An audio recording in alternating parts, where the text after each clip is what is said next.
Good morning and welcome into the Stone Shield Show. I am your host, Stone Shields, a special 2-hour edition of the Stone Shield Show. Off the bench, we'll be back tomorrow. Reed Mouse is out today. Again, he will be back tomorrow, but we do have a special 2-hour show here. Still wanted to bring 2 hours of content to you right here at Chatterbox Sports. Obviously, I am in a different chair. That means I got my right-hand man, Casey McAllister, with me once again. Casey, pleasure to have you back. How we doing here on this Wednesday morning? I'm doing good, Stone. Glad to be back. Glad to be back. Things are starting to slow down around here, and it gives me more time to be able to come in here and do stuff. Although we are going to a soccer match later today. Yes, we are. To Miami we go, and that'll be fun.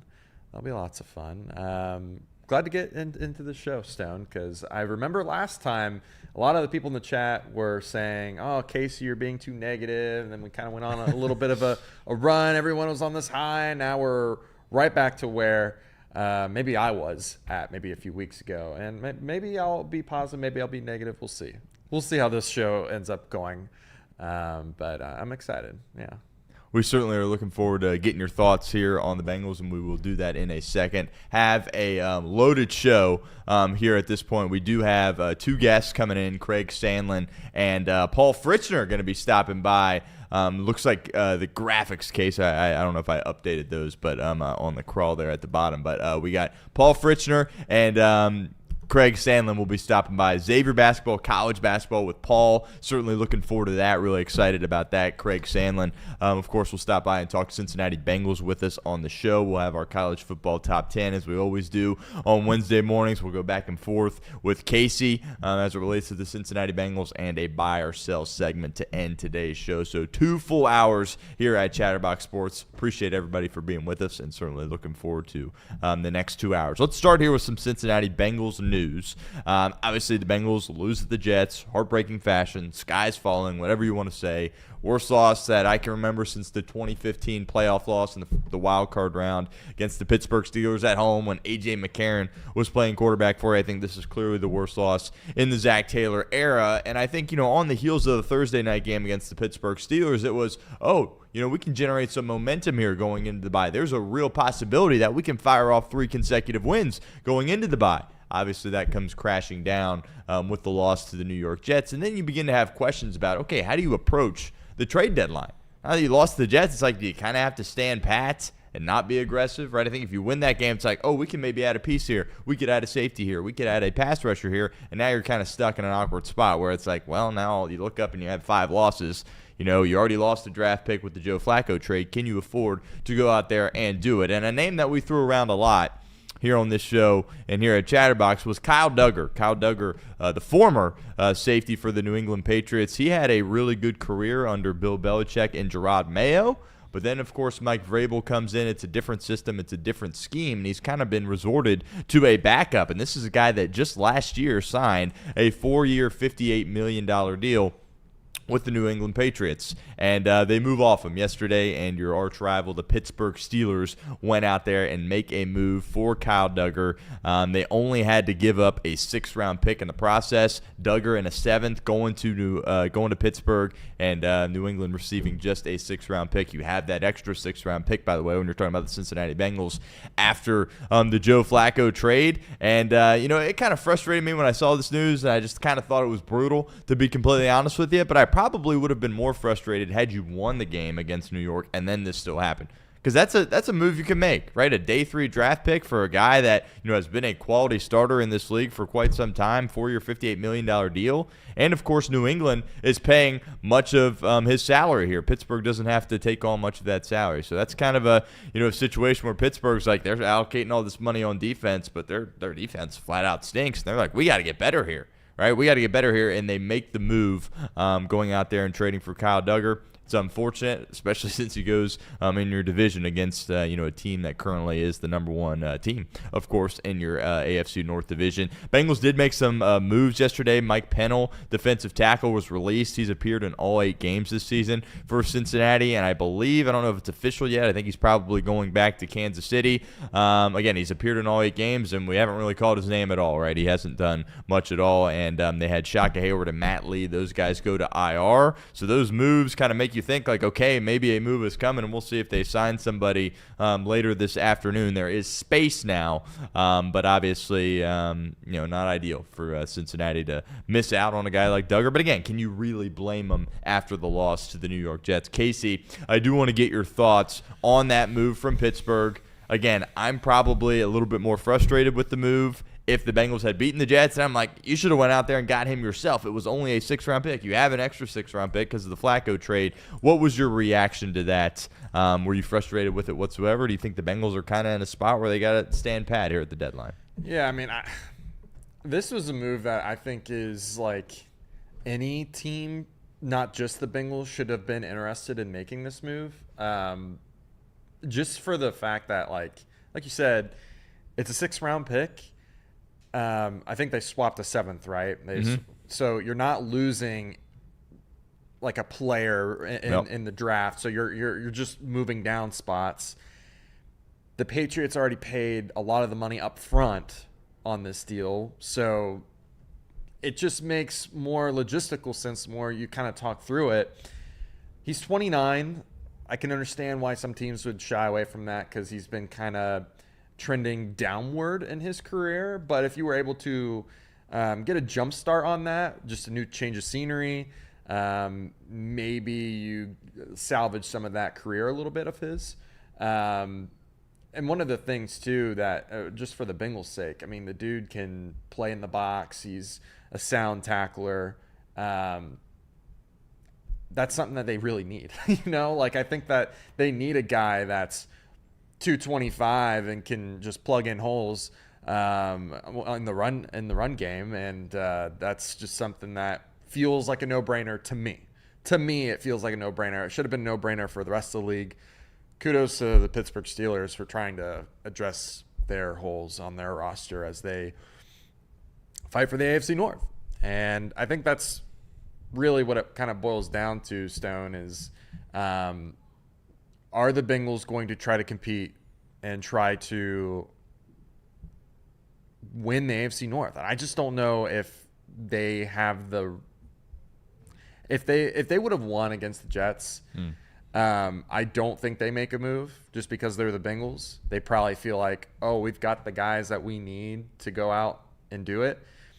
And I think you were probably expecting me to say the opposite. I think now that they're 3-5, they might feel desperate because I do think that the move for Joe Flacco was a move of desperation. I don't think they realized how good Joe Flacco was going to be. I think that they knew that he would be a better scheme fit.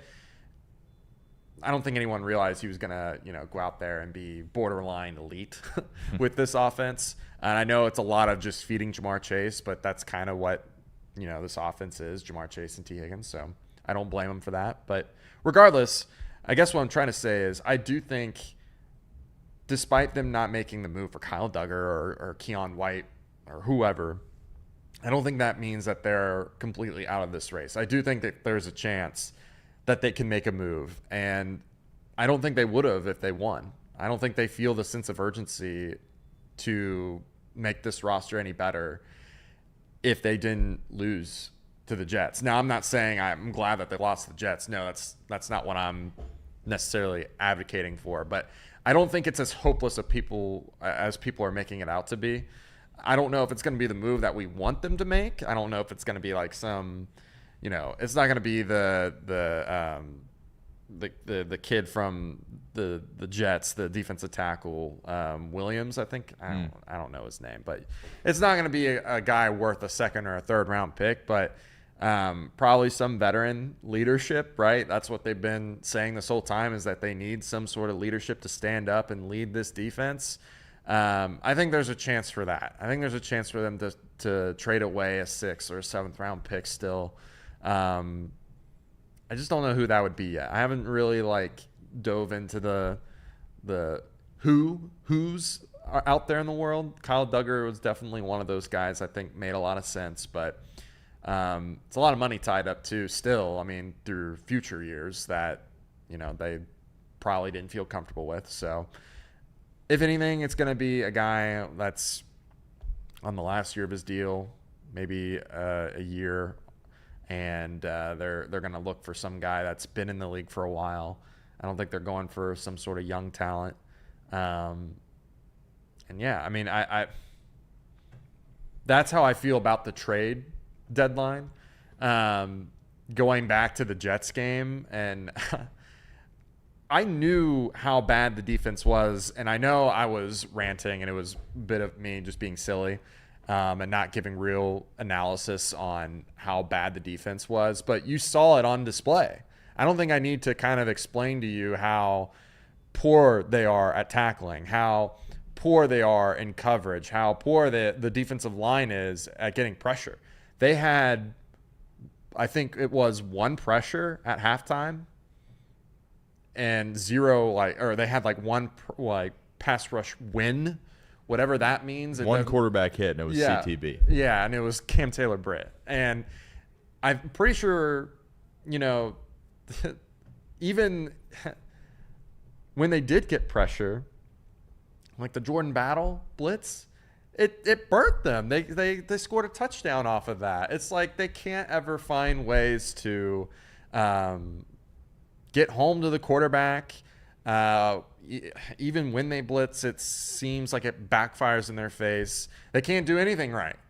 And I feel like, there's a lot of finger pointing going around. Like, I think we should have expected this. It's the same defense as last year. It is. And on top of that, you're adding a bunch of rookies to this mix, younger players that are going to make mental errors. Shamar Stewart made a lot of mental errors, not sealing the edge, going too far upfield, not knowing where the ball was. That play was absurd. He had no clue where the ball was on a screenplay. Barrett Carter, Demetrius Knight, same thing. Like, they were over pursuing, or they were not getting good enough angles to be able to get to the ball carrier, and it burnt them time and time and time and time again. And this is kind of like, what did you expect? That's how I feel about the Jets game. What did you expect this defense to be with all these young players on the roster? With how it played last year, it's the exact same defense, and you're adding younger talent to make more mental mistakes. So I don't feel like, at the end of the day, like, it's the Jets. Like, you shouldn't lose to the Jets. All they needed was one stop, and that's the part that's inexcusable to me, is that you gave up that many points. But them scoring like 24, 28 points, I think, is part of the deal when you have such a young roster and you have the exact same defense that gave up 25 points a game. Like, I don't know, like, you're bound to have these games, and that's the part where I feel bad for fans, because it came at the worst time. And it came to one of the worst teams in the NFL. That's the part that's so frustrating. But here we go into, week 9 against the Bears. We had a players-only meeting, which usually is the sign of disaster coming in. And I don't feel like I'm in a worse or a better spot than I was a week ago, 2 or 3 weeks ago. I feel like I'm in the exact same spot. I feel like this team is so inconsistent that you can't mark any of these teams as an easy offensive day, a defensive day. You can't. You just don't know what you're going to get on a day-to-day basis. I don't know if that's how you feel now, but that's where I was weeks ago. I knew that this team was very inconsistent. Maybe I was wrong about the Joe Flacco thing, and I give kudos to him. I wish I could have been on to give my flowers to him a little more. But this team is so inconsistent. They're one player away from being a total disaster on offense again. Joe Flacco is on the injury report, right? Yep. I mean, it's just like, I think I'm ready to pack up, right? I've been ready to pack up for a while. But I'll be back in if they make a move on defense. So where do you, on the heels of this loss to the Jets, I guess, where do you stand here at this point as you look forward to the Bears game? the state of the organization right now. They're a 3-5 team. It seems like you're a little bit back and forth. You want them to make a move despite losing to the Jets, adding to the defense. How can this thing get better the rest of the way? Yeah, I mean, it's tough because I don't think that they'll make a move, like I said, for the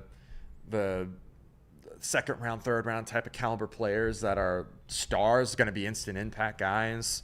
I mean, I think that there's moves to be made that are lower tier that will be instant impacts just because of how poor the talent is on the team. But I feel like that sort of move and then getting Trey Hendrickson healthy, especially if it's on the D-line, can get me kind of back in, because I know a lot of people will say, like, they're more than one player away from making a difference. I think they're more than one player away from being, like, average. But with how Joe Flacco's been playing and this offense has been playing, I think it only takes one player to get, like, back from being, like, historically bad to just being, like, a below average defense, right? It only takes Barrett Carter and Demetrius Knight to take a step forward during the season and that extra player to, like, really, really get going. I had no faith in this offense being able to do what it's done the last couple of weeks. And I think that's what really, like, has really influenced my opinion on this team, was how bad the offense looked. With how the run game's been going, with how Joe Flacco's been dealing, and the injury kind of does make me worried, but he did go back out there and play. We'll just see how that ends up playing out. But I really have a lot of confidence that all it would take is from this team going from giving up 39 points a game, from giving that up, to only giving up 28. You know what I mean? Like, I think that they could still keep themselves in it, get Joe Burrow back, and really make some noise. Now, unfortunately, I just don't think the Bengals are in the business of trading for that type of caliber player. I don't know how desperate they feel right now. If it was Duke Tobin and he was told, hey, if you don't figure this out, we're firing you after this season, maybe that'd light up a fire in him to do something at this trade deadline, because that's the only other move he can make before, you're adding free agents, which there's still free agents out there I would be interested in, by the way. We haven't even touched on that yet. But yeah, I mean, I don't think that this team is far away from being able to stay in it for Joe Burrow's sake. I don't think they're that far away. As it stands right now, they can't give up 39 points a game. Like, they just can't. They can't do that. Adding one player could change it from that to, like, 28 points a game, 25, whatever. Make it back to where it was at least last year. So yeah, that's kind of where I'm at mentally with this team. Joe Flacco really gave me a lot of hope that offensively they're not as inept as I believed. Being able to run the ball, very big deal. You're able to control the clock if you're able to run the ball. And so that keeps the defense off the field. There's a lot to it, but that's where I'm at. If they were to add one player, it could bring me back in, especially if it's on the defensive line. Because that's the biggest issue right now is you had, like, zero pressure. It was one pressure or two pressures the whole game, and they weren't even from the defensive line. Their win rate is below, like, 2%. that game, it was below, like, 2%. And with Trey Hendrickson's injury, it's just like, I don't know how long that's going to be, especially because he re-aggravated it. That's the other part of this equation that we just don't know.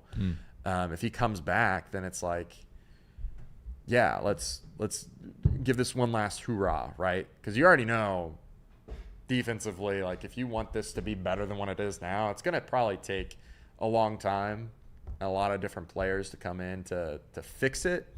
But if you want to put on the Band-Aid and still try to salvage the season, like, let's go and trade for a guy, because your drafting's been absolutely piss poor for years now on the defensive side. So Who cares? Who cares if you burn a second-round pick or a third-round pick? In my opinion. That's my opinion. They're probably not going to do that, but that's where I'm at.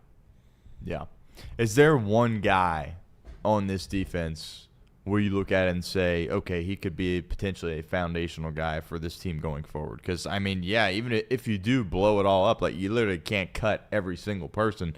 There's got to be a few guys that stick around and are still looked at as starters. I think a lot of people would say if you had to pick, like, okay, you feel decent about two of your corners and Dax and, of course, DJ Turner as well. I mean, the defensive line looks like a total mess. Probably too early to write off Shamar Stewart. But, you know, this was a guy that the Bengals needed to be an instant impact type of guy. And we said that leading up to the draft. Like, hey, you're picking at number 17 overall. You got holes all over this team. This guy can't be a miss.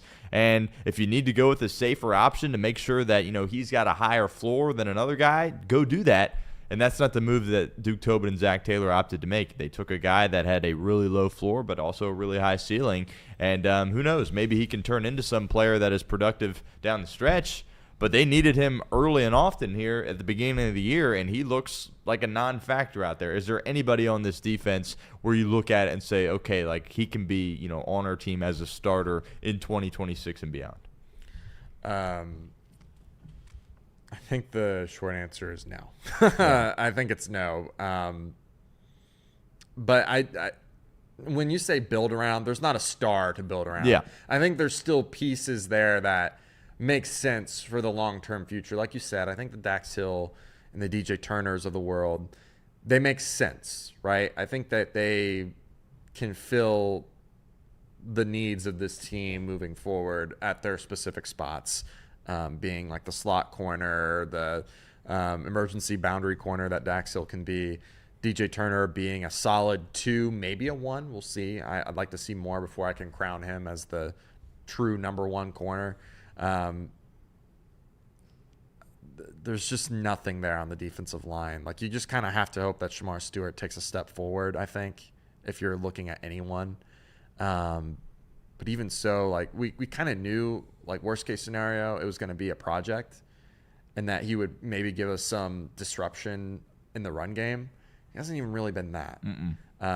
He showed some flashes when he did come in the preseason, being able to disrupt the run, but since the season's been going, I know he got hurt, banged up, nicked up a little bit, but we haven't really seen that much out of him. In fact, his aggressiveness has actually burnt us more than it has helped us. But that's just pretty much how the whole defense has gone so far. Same thing with like Barrett Carter and Demetrius Knight. I know they really love those two. The fact that they were so confident in them to bench Logan Wilson was very shocking to me. Those two are also just like mental errors being corrected from being pretty good. A lot of the errors on the team, like the missed tackles and such, are them over pursuing and being too aggressive, or they're not making the right angles. I think that gets corrected over time, and like I said, I think that's just a rookie thing that you have to kind of get through. But as of right now, there's not, like the team said already, or like Zach said already, there's not a leader on the defensive side stepping up right now. There's not a guy right now that I feel like you can build around at this moment. There's just not. But a lot of pieces there I feel confident in moving forward to just, you know, be able to fill in roles. You know, I feel confident in that. But not any star talent as of right now, as of this second. Yeah. At that linebacker spot, you know, it was aggressive to sit there and say, yeah, we're going to roll out 2 rookies here in this situation with Demetrius Knight Jr., of course, and Barrett Carter. And they look like 2 rookies out there on the football field. And, you know, we'll see if they're able to overcome that. But it's just, it kind of makes you scratch your head because you just needed guys to be somewhat consistent out there. Average, right? This defense just needed to be average coming into the year. And obviously it's that frustrating when you're that below average as far as your defense goes, your tackling, and just your overall talent, right? And you pointed to some mental errors and mental miscues, and that can happen for younger players. But And you see that from time to time. But also, I look out there and I go, they just don't have good enough players. And that's a serious, serious concern. And that's why this Jets game was so big in my eyes, because it's like, well, if you let the Jets go up and down the field on you, you're going to be in deep trouble, because this is the worst team in the NFL. It's, obviously a professional football team. They got professional athletes out there making millions of dollars, trying to, fight for their jobs, feed their families, all that good stuff. But if they're going up and down on the field on you, you got some real, real issues there as it relates to your defense. Real quickly before we get to Paul Fritschner here, on the offensive side of the ball, you mentioned, obviously, being happy with what you've seen from Joe Flacco. I don't know how you couldn't be, right? I mean, there's a couple drives there late where it's like, well, you could obviously went down and got points. The reality of the situation, the final 2 drives of the Jets game, you didn't get points. Is that different if Joe Burrow's out there? We don't need to sit here and play the what-if game. But one issue that I had was the fact that T. Higgins only got targeted twice, and he only had the 1 catch. Obviously, you want to force feed Jamar. That's the right thing to do. He's the best wide receiver in the National Football League. From an offensive perspective, were you frustrated with the lack of targets for T. Higgins in that game? Yes and no, but I mean, part of it is it's hard to really blame Flacco, because I still feel like he's learning the playbook. He did plenty versus the Steelers, showing that he's a capable quarterback of targeting T. Higgins when he's open. You know what I mean? I don't think that that's a trend moving forward where, the only thing he's been able to do is target Jamar. No, I think he's able to spread the ball out. It's just going to take some more time, right? It's going to take some more getting used to the receivers. I know this is week 3. We're going into week 3 with him. I think it's just going to take more time. I get it. Offense just wasn't an issue. It wasn't an issue. They were able to run the ball very well, very effectively. They were able to move the ball. The only times that they weren't able to was when it really needed to happen, which kind of felt like the same sort of song and dance last year. Put 38 points. I can't blame. If I'm nitpicking that about Joe Flacco's game, he's a backup quarterback. Yeah. He's not Joe Burrow. Yeah. I can't stress enough how stupid I feel about the Joe Flacco thing. I mean, I don't even think the Bengals knew how good he would end up being for them. I mean, the dude has done literally the exact opposite of what everyone said he was going to do when he came here. Hold the ball too long, take a bunch of sacks, force the ball in places where it shouldn't be. He's done none of those things. He's been able to get the ball out quickly. He's been able to maneuver around the pocket. The 1 sack he did take was the only time where I felt man, just get rid of the ball, man. But yeah, I mean, he's been great. I can't stress that enough. Yoshi, you ready to move off him as the wide receiver 3?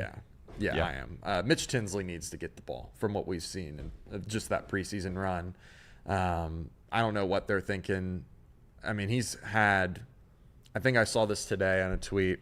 He had over 250 plus route running attempts this year, and the rest of the group, the rest of the other receivers have had less than 30. That just shouldn't be, especially with how poor he's been. And it's just kind of the same conversation you just had with the T. Higgins. He's not getting targeted enough to really know. I think we know, because we've seen it for so long now, that he's just not a guy that gets separation.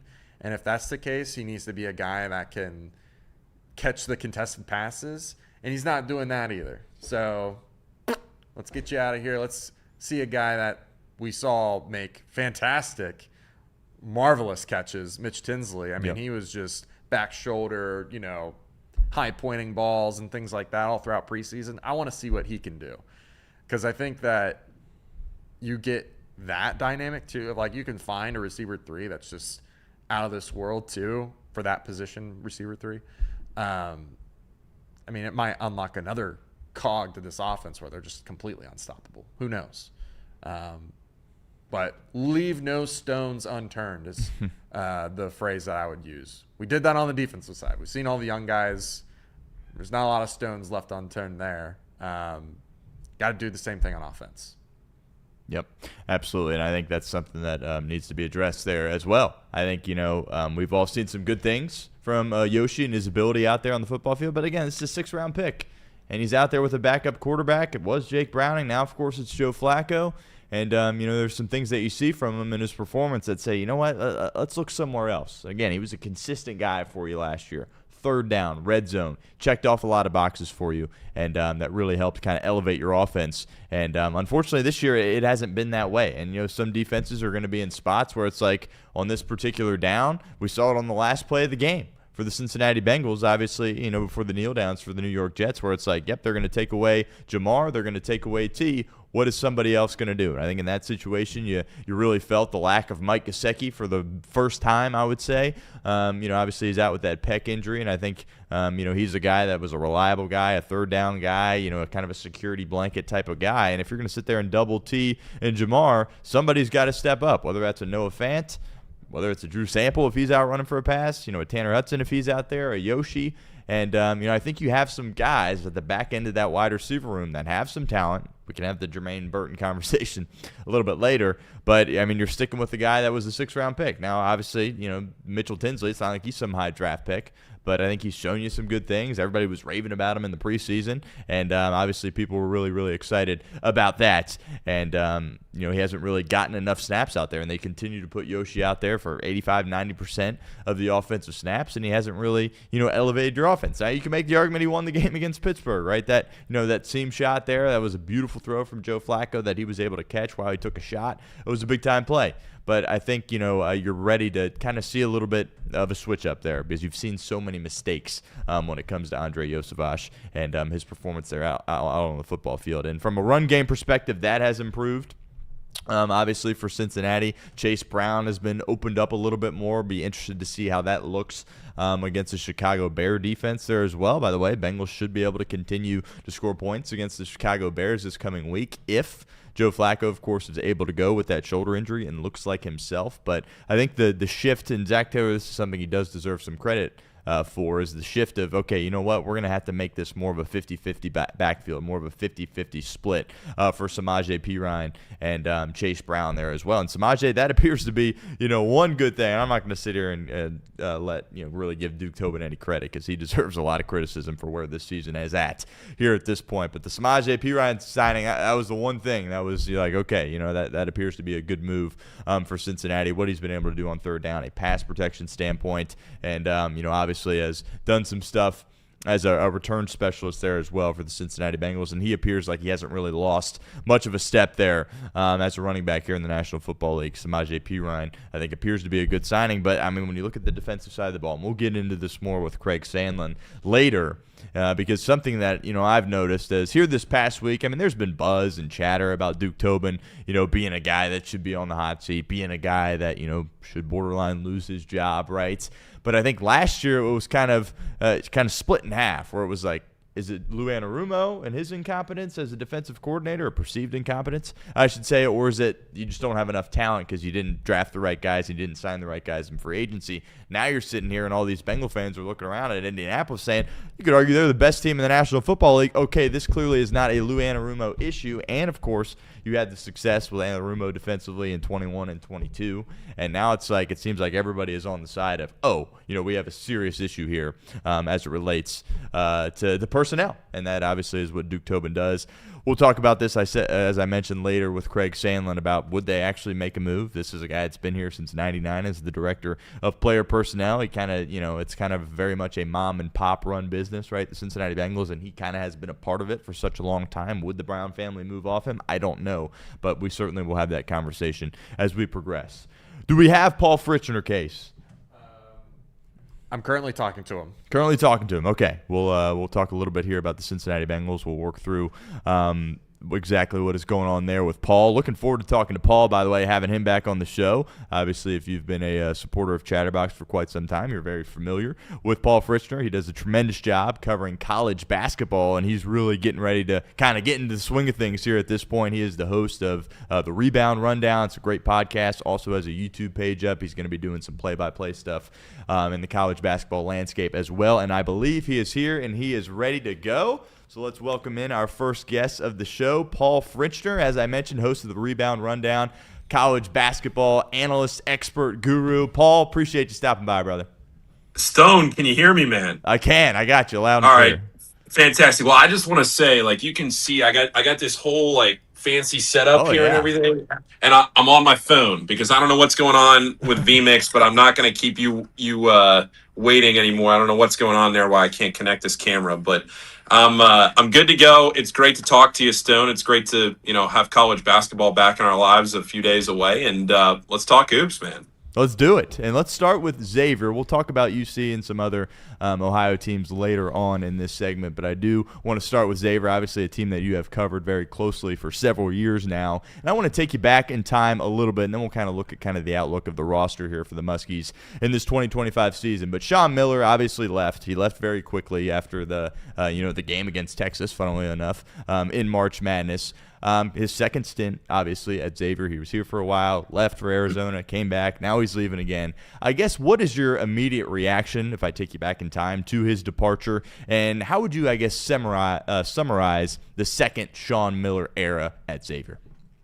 Well, I would say it was a success, right? He went to the Sweet 16. He went to the NCAA tournament twice. So to say that he didn't have success while he was at Xavier would just not be a correct statement. At the same time, Xavier was very disappointing in year number 2, but all of that is because the team didn't have any players available that they were hoping to count on for the season, where you're missing 2 potential starters, you're missing one of the best players in the conference, and then you end up having your first losing season in whatever it was, 30 seasons for Xavier. So yes, the second season was disappointing, but there are a lot of reasons why it was. And then last year, again, you suffer an injury with your starting center 3 weeks before the season starts. And because of that, you're left with a lack of depth underneath. You're depending more on some players to do things that they weren't necessarily going to be counted on to do heading into the season.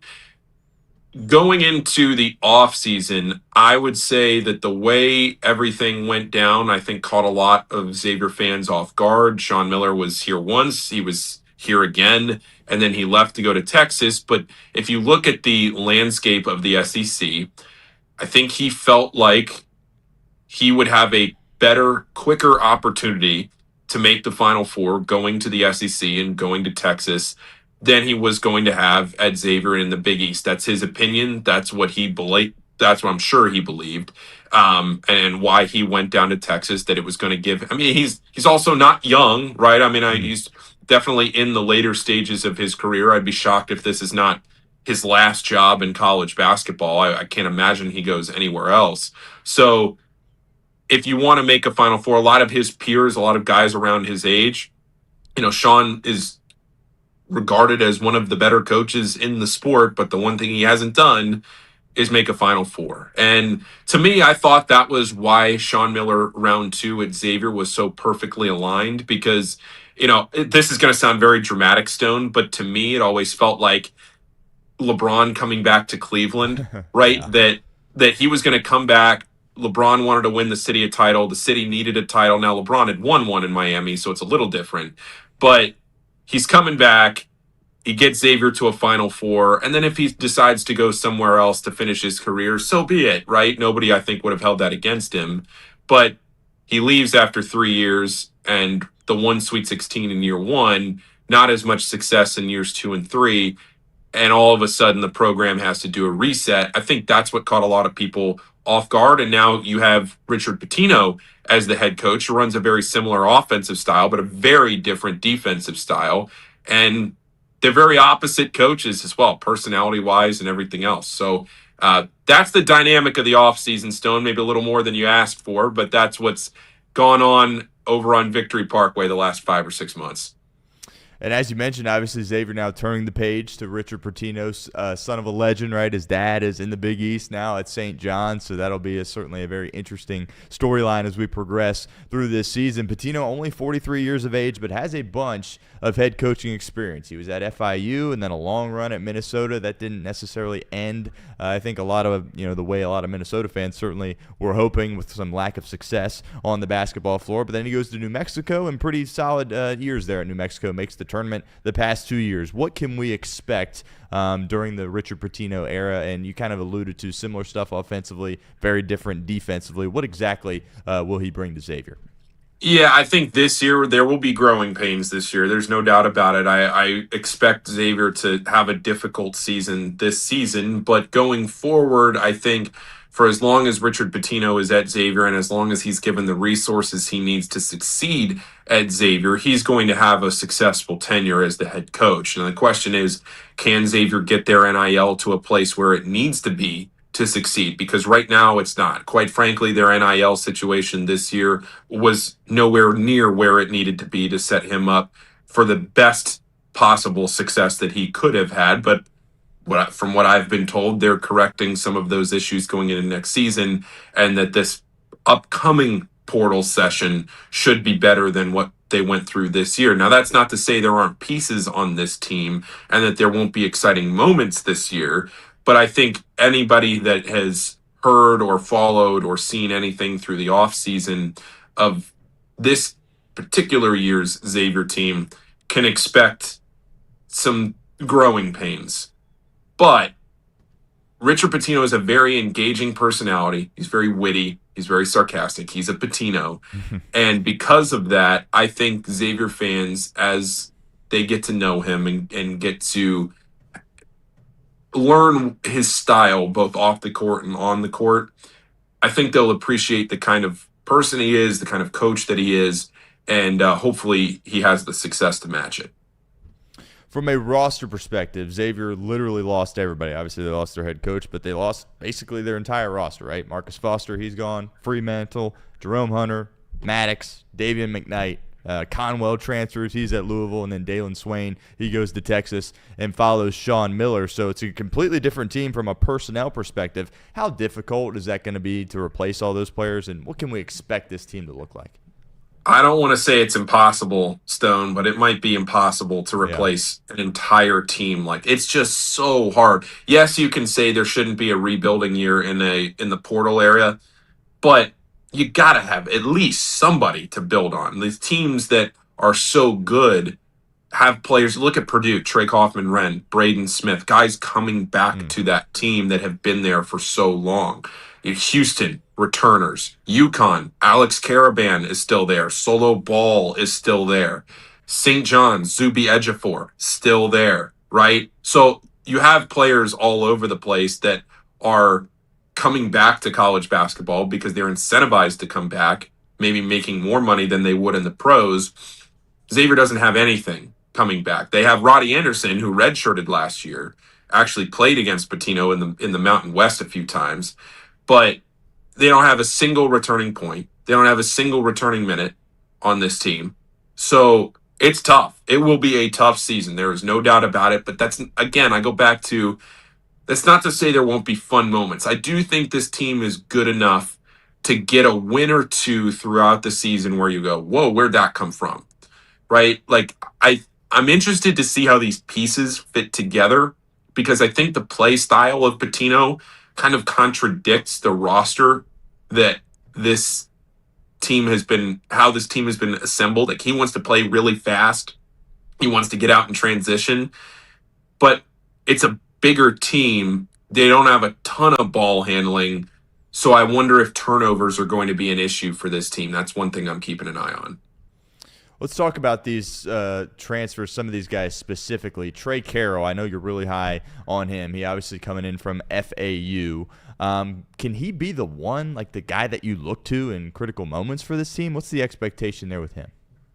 That's the biggest question mark of this whole thing this season, Stone, is who's the one who, and I don't mean the point guard. Right. I mean, who is the top guy? Because it's easy to say, and I did a season preview show yesterday, I was saying almost this exact same thing, where it's easy for me to sit here and say, oh, if only he could have brought Donovan Dent and True Washington from New Mexico. Yeah, in a perfect world, you bring your two best players and you bring them to your new school, you complement them with other pieces from the portal, and you have a team that's a top 25 team in America. If you have Donovan Dent, who's going to be an All-American, and you have True Washington, who's an absolute stud that went down to Miami, Florida, you bring those two guys, and then you add the pieces that you added here, You're talking about a really, really good Xavier team. Instead, you have a bunch of guys on Xavier right now who, to me, are really good role players.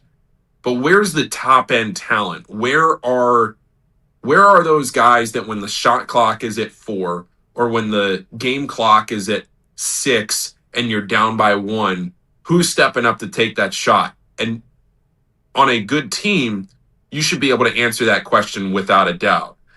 I don't know if we have the answer to that question. Trey Carroll really impressed in the exhibition against Murray State. The reports from the close scrimmage against Toledo were very high on Trey Carroll. But again, those are Murray State and Toledo. What's going to happen when they play UConn, Creighton, St. John's? Right, absolutely. And kind of to piggyback off the Trey Carroll, I think, when I saw all the guys that they brought in, I think the two guys that stood out to me were Carroll and then Gabriel Pizzotto there as well. Yes. And similar to UC, they've got dealing with a big-time injury, and obviously Xavier is as well with Pizzotto. Do we have an update here at this point about when he could potentially return or how serious this injury is? Well, it's a torn meniscus, Okay. so it's as long as a torn meniscus takes to recover from. Those are better than an ACL. It's not as long of a recovery. Mm-hmm. I hesitate to sit here and say that I would expect him to play this season, because if we get to March and you tell me, Paul, he hasn't played a minute, I'd go, yeah, okay, that makes sense. But I'm also starting to kind of get to the point where I would be surprised if we didn't see him at any point. Here's the thing, and this is just purely me. Pizzotto has 3 years of eligibility left. And this goes for anybody. This is a point that would go for anybody in the sport. If you have 3 years of eligibility left, and let's say Pizzotto is healthy in mid-January, yeah, maybe the season is a moot point by then, right? You've lost some non-conference games. Things aren't going well. You're not going to make the tournament. I would still play him if you could, because then it allows you the opportunity to see, is this guy as good as we thought he was coming out of the portal? Can we rely on him for the next 2 years if he chooses to stay? Or maybe did we swing and miss? Is he not so good and maybe he's not going to be a part of next year's team? You can't answer that question if he doesn't play at all and he just sits out the season. I would love to see him play at some point this year, but whether he's healthy enough to do that or not, that remains to be seen. Something you and Rick were talking about on the preview there as well that I found really interesting is when you look at this roster for Xavier and you're kind of going down the list, you go, oh, wow, there's some size here. There's some length here. But the question is, does that correlate necessarily to some rim protection or a big-time presence on the glass? What's kind of your take on that?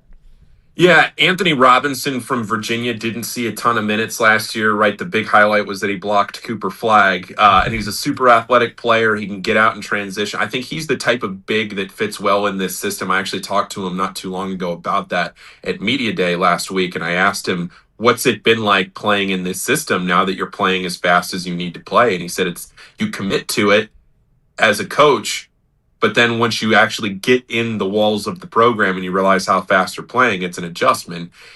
I think Anthony Robinson is the big that fits this system, and he's also the type of big that Xavier hasn't had in a little while, that athletic shot blocking, play above the rim type of big. Pop Njai is a 7-footer that can block shots, but I would like to see more out of both of them. And again, development. Both of them are very young with multiple years of eligibility left. This is the type of year that you can use for both of those players to develop them, get them to a point where you can count on them in the Big East. And then next year, the year after, if they are still around, you're talking about two very high-level post players. This year, again, there are going to be some growing pains. Obviously, there have been a few exhibition games, right? Toledo, Murray State. Sometimes you can watch the game, sometimes you can't, and others you just got to, hear about what transpires in the game there. Of course, what are your biggest takeaways from what we saw from an exhibition standpoint? Obviously, Murray State, it's a mid-major, program. Can you, how much can you really take from a game like that in an exhibition style? That's a fair question, but your biggest takeaways from the exhibition slate? Yeah, I think you have to check the box, right? And say, well, the exhibitions don't matter. All right, yeah. Box is checked. Now you can actually talk about the game. And yeah, maybe you don't take a ton away from the team, but you can take away individual aspects of the game. You can take away how an individual player played. And, I thought Trey Carroll, he was the leading scorer. I thought he played very well against Murray State. The reports, again, were that he played very well against Toledo. Heard Anthony Robinson played very well on Sunday against Toledo as well. Xavier ended up losing that game by 4 to Toledo, so Xavier did lose both of their scrimmages, exhibitions, whatever you want to call them. But what I will say is, I go to probably one practice a week, and what I've noticed is significant growth 1 week to the next with just the way these guys are fitting in and their style, and you can see things starting to click more and more, but it's going to have to click fast, Stone, because it's 5 days away now. We're 5 days from opening night. There's no turning back. You have your 2 exhibitions under your belt. You're able to watch that footage. You're able to watch what you did on film and how you can improve. I think they need to cut down on turnovers. I think that's been a huge issue. They need to learn how to play faster than they've been playing and under control. And then some decision making too. And I talked about this yesterday on the show that at the end of the Murray State exhibition, they were down 3, I believe, and twice they couldn't get the ball in bounds. Like, that just can't happen. Right. I know it's an exhibition, and I think Xavier was out of timeouts at that point, but you got to get it's one thing if you don't get a good shot off. You got to get the ball in bounds. It happened twice. So those are the little microcosms of growth that I'm looking at as we get moving into this season.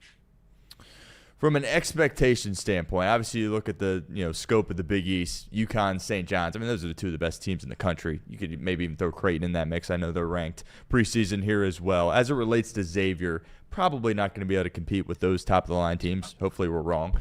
But where do you see them kind of fitting here in the Big East? I would say, they were picked 8th in the preseason. I think that's probably a good spot for where Xavier will finish. I would say they finish with somewhere between 6 to 8 Big East wins this season, and they'll play on Wednesday at Madison Square Garden somewhere in that 7, 8, 9 range. I think DePaul and Seton Hall are still the back end of the Big East. The one thing I will say about the Big East this year is that it has a ton of question marks. There are a lot. Villanova is a new team with a new coach. Now, Kevin Willard's been in the Big East. He's a high-level coach. But still, a new coach, a new program. Providence has had talent. They've also dealt with Bryce Hopkins and injury issues. I get that. But Kim English, similar to Wes Miller, has the talent this year, and it's a prove-it year for Kim English.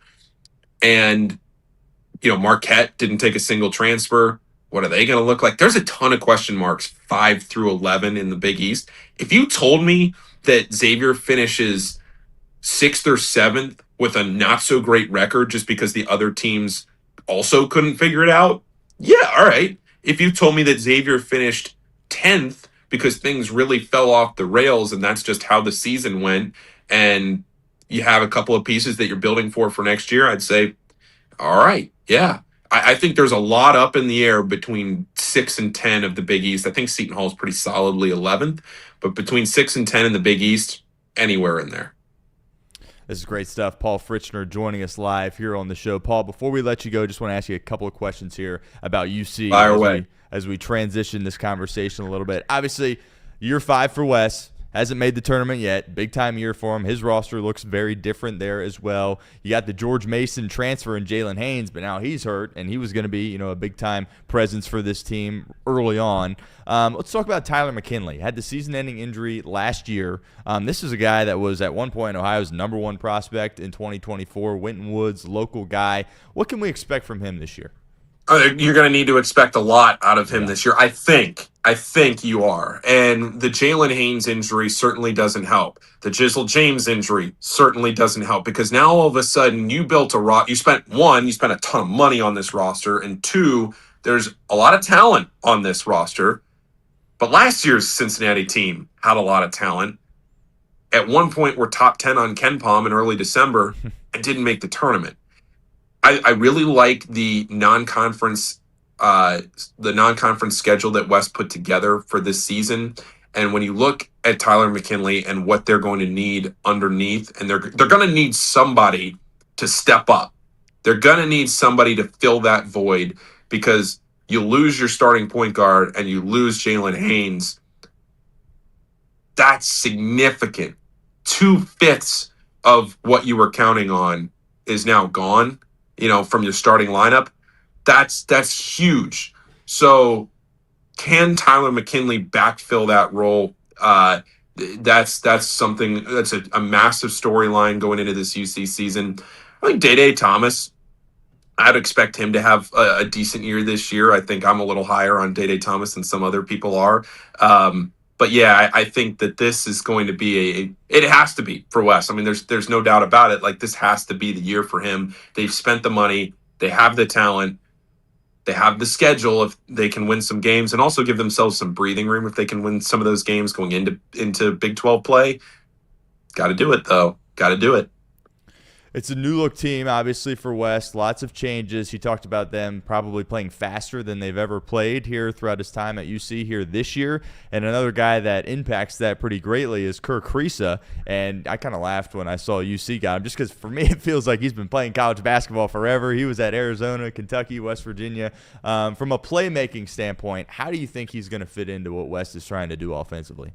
I think he's the type of spark plug type of guy that if he can get back. Now, his best season was a few seasons ago when he had pieces around him. He's had okay seasons. He's also been hurt. I'm wondering how consistent he can be this year, because I really like the pickup, and I think he fits just from a personality and character perspective. But I'm really interested to see how he actually fits once the games get going. We've already seen him, in a couple of exhibitions, but I love Kerr Kriisa and the kind of player that he is, but it's also been a couple of seasons since he's been at the top end level that I think people like associate with him. If that makes sense, he needs to get back there to be what Wes and this team needs him to be this year. And the other teams in this area, obviously NKU, Dayton, Wright State. Of those three, is there anything you're expecting, a big storyline for maybe one of those three teams, or perhaps who do you think is going to be the best out of that group as well? I think, looking relative to their conference, Northern Kentucky picked in the top half of the conference, probably fourth-ish in that conference this year, but always a team that's going to be competitive in the horizon. They have some new pieces on that team, but also some returners. They had to go out and get some fresh faces, but they have a couple of guys back that they feel like they can build around. So it should be a good season, I would say, for Darren Horn and the Norse, and for Casey's Norse. Then there's Wright State as well, competing right there with them in the horizon. And then on the flip side, Dayton, again, Anthony Grant. A lot of Dayton fans very frustrated with Anthony Grant and the results that happened. Like last year, I mean, think about last year. They were at a point where they were playing for seeding in the first week of January.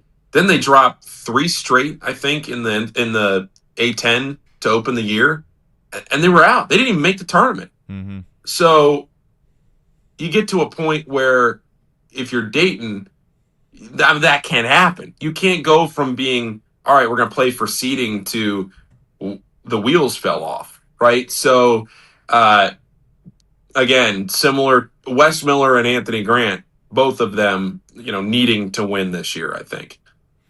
Final question for you. Going to put you on the spot here. Who's going to let down the nets? National title. Who's your pick? Oh, I'm gonna stick in the rebound rundowns jurisdiction here, Stone. I'm gonna say Kentucky. They spent the money to do it. They have the pieces to do it. They've looked good in the preseason, and they've done that without Jalen Lowe and Jaden Quaintance. I think Purdue, Houston, UConn, St. John's, Kentucky are all of that top tier. Any of them could win the title, and I would not be surprised. But I'll stick in the rundown. Kentucky, they're in the Final Four this year, and they win the national championship. I like it. And finally, tell all the fine folks tuning in about what you got going down at the Rebound Rundown and where we can find you on social media and just your plans here for the college football or college basketball season. I know you're going to be really busy. Yeah, absolutely. So the Rebound Rundown, a lot of you know it. Started while I was there at Chatterbox. So a lot of you loyal listeners that I see in the chat right now have been listening for a while. I appreciate all of you, and I'll be talking a lot more. So obviously, I've been covering Xavier very closely for the last 10 years now. And I'm not the in-arena host again this year. I'm stepping away from that. I have more on the play-by-play side. I'll be doing play-by-play broadcasting for. I'll be down with the Field of 68 on opening day. I'll have a couple of Xavier games, a couple of Butler games in the non-conference, and then hopefully some other games as the season goes on as well. So on the play-by-play side, I'll be busy, but also, the Rebound Rundown. I'm going to be doing a live call-in show every Thursday night at 9:00 through the season. It'll be through Twitter Spaces. If you want to see it on YouTube, it'll simul stream there. You could hop in the chat. I would love some crossover. Get some people in the chat. Send in your questions. Call in if you're on Twitter and want to do that. It'll be very active, but it won't be just Xavier. That's my biggest thing this year is expanding out, covering Kentucky, covering Cincinnati, all of those teams that I've always talked about on the rundown, but now really getting out, going to the games, covering them more in depth than I ever have before because I have the ability to do that this year and the timing with how I've restructured things. So really excited for it. Stone, I appreciate you coming on or having me on. Of course. Dude, great show, man. I love this. Thank you. I appreciate it. That was awesome getting you on. That was great stuff there. I know we probably kept you a little bit longer than we intended to, but that was awesome. Good. And I would love to do that again soon, Paul. I appreciate you, brother. Anytime, man. And Casey knows. Anytime you guys want me on, anytime you want me to talk hoops, pull the string, I'll dance. We'll just keep doing it. Awesome. I love it. Thanks, Paul. All right. See you, Stone. See you, Casey. See ya. Paul Fritschner. That was awesome stuff. Getting you in the spirit there for college hoops. That all starts next week, and there's plenty of reason to be optimistic here in Cincinnati with UC and Xavier. Obviously, big year for Wes Miller. Xavier kind of a rebuilding phase, but I'm interested to see what Richard Pitino can do as the head coach. Obviously, son of a legend. St. John's, of course, in the Big East, and father and son competing in the same conference. That's going to be awesome. But great stuff there from Paul Fritschner, and hopefully we can get him on semi-frequently here on the show, as that was great stuff. Love talking college hoops with Paul Fritschner. We got another guest coming up around the corner, and we're going to transition back to some Cincinnati Bengals talk. Casey, just give me the thumbs up when we got Craig. That went a little bit longer than I thought, but I was just so good there with Paul. I just kept going, and he seemed like he was, still in a good spot, so we just kept rolling with it. That, by the way, will be up on YouTube later today. The podcast will be up, and, of course, you can find the podcast wherever you get your podcasts, and we'll have clips of that interview there with Paul up on social media there as well. So be on the lookout for that. Now I want to welcome in our second guest. That, of course, is Craig Sandlin. Does a terrific job here at Chatterbox Sports, Chatterbox Bengals, Chatterbox Reds, helping us out on social media there. Of course, you can find him, Craig_Sandlin, on Twitter. Is where you can find him, and we want to talk about the Cincinnati Bengals there, of course. And do we got Craig, Case? We got him right here. Craig, how we doing here on this Wednesday morning? What's up, Stone? How we doing? Pretty good, man. Pretty good. I'm still hurting a little bit inside after the loss to the Jets, but now I'm kind of, shifting the page, I guess, a little bit to the Chicago Bears. But one thing I asked Casey when we first came on here to begin the show, and I sent it in the group chat there last night, the Steelers, of course, trading for Patriots safety Kyle Duggar. Safety, of course, a very noteworthy position of need for the Cincinnati Bengals. And I've kind of gone back and forth. I think if you beat the Jets, I'm like, go out there, make a move, give up another draft pick. Let's try to keep this thing alive. And then you lose to the Jets, and you're like, well, should you be aggressive? Should you just stand pat here and just kind of roll with what you have? As we approach the trade deadline here, obviously one more game and then the bye, what do you think Cincinnati should do, and what was your reaction seeing a division rival trade for a safety? Well, I think what you should do and what you will do are probably not the same answer, unfortunately. I mean, this AFC North is still wide open. The Pittsburgh Steelers haven't really shown that they're going to run away with it. And you've got a team in the Baltimore Ravens coming up behind you that can easily overtake you if you don't go out and put your best foot forward week in and week out. So if you're the Cincinnati Bengals front office and you're serious about trying to contend this year, then certainly you're out there making calls and trying to figure out who's available that can help your football team. But the challenge is that's not really the Bengals' MO. They don't really do a whole lot of in-season trades. I think just 1 or 2 in the last several years, if I am remembering correctly. And so as much as we would have loved to hear that the Cincinnati Bengals went out and got Kyle Duggar, the truth of the matter is that the only time the Bengals really make those midseason moves is by necessity. And right now, I think the Bengals probably view those moves as luxury moves more so than necessity moves deemed by injury or otherwise, despite how these guys have played on tape. I think last year there was a conversation, when you're playing the blame game last year after the 2024 season, you got some people that are saying, the personnel stinks. You don't have enough talent here. Duke Tobin, we should move on from Duke Tobin. And then there's, other people that are like, Lou Anarumo, his system, maybe it's a little bit too complex. Maybe he's lost it a little bit here and we should move on from Lou Anarumo. Well, ultimately you keep Duke Tobin. You move on from Lou Anarumo, and what's he doing? He's in Indianapolis doing a tremendous job, and you could argue the Colts are the best team in the National Football League. Where do you stand here with Duke Tobin? Obviously, people have commented on, his job for quite some time, but here this week after the Jets loss, it appears to be particularly loud as it relates to Duke Tobin. Duke Tobin seems to get a lot of the blame, and to be blatantly honest, Stone, I said it after the game on Sunday after the loss against the Jets. I don't know how much of it falls on Duke Tobin. I don't know how much of it falls on the fact that the Bengals have 4 scouts in their department when most teams are in the double-digit number. And then the other piece of it is, I think a lot of it falls on Zach Taylor. You watch a lot of these videos of them making their picks, and you watch some of the streams and the conversations that happen after picks are made. And quite frankly, a lot of the times Zach Taylor looks ecstatic to make the picks, and Duke Tobin looks like he's just along for the ride. And so my outsider's perspective, without any sort of internal information, is that Zach Taylor is the one that is making more of these moves than I think a lot of people will admit to, despite the fact that Duke Tobin has this director of player personnel title. I don't know that he's really doing a whole lot when it comes to that part of the decision making. And you look at over the years past, Marvin Lewis had a ton of input as it pertained to this roster, and I think Zach Taylor is probably in that same boat. And so you talk about Zach Taylor's time here and how poorly they have drafted since he's gotten here. Reed and I spent time going through draft picks since the Super Bowl in 2021, and it's bleak, my friend. Like, they have not done well when you look at especially the top half of the draft, where you should be hitting 75, 80, 90% of the time. The Bengals are hitting like 20% of the time, and that's not nearly good enough for a team who expected to be back competing for a Super Bowl year in and year out ever since that happened. So, yeah, does Duke Tobin deserve blame? Absolutely, but it is an organizational failure how they've operated for years. And whether you want to put the blame on Duke Tobin, whether you want to put the blame on Zach Taylor, whether you want to put the blame on the Brown family and the fact that they have 4 scouts in this entire organization, there's plenty of blame to go around.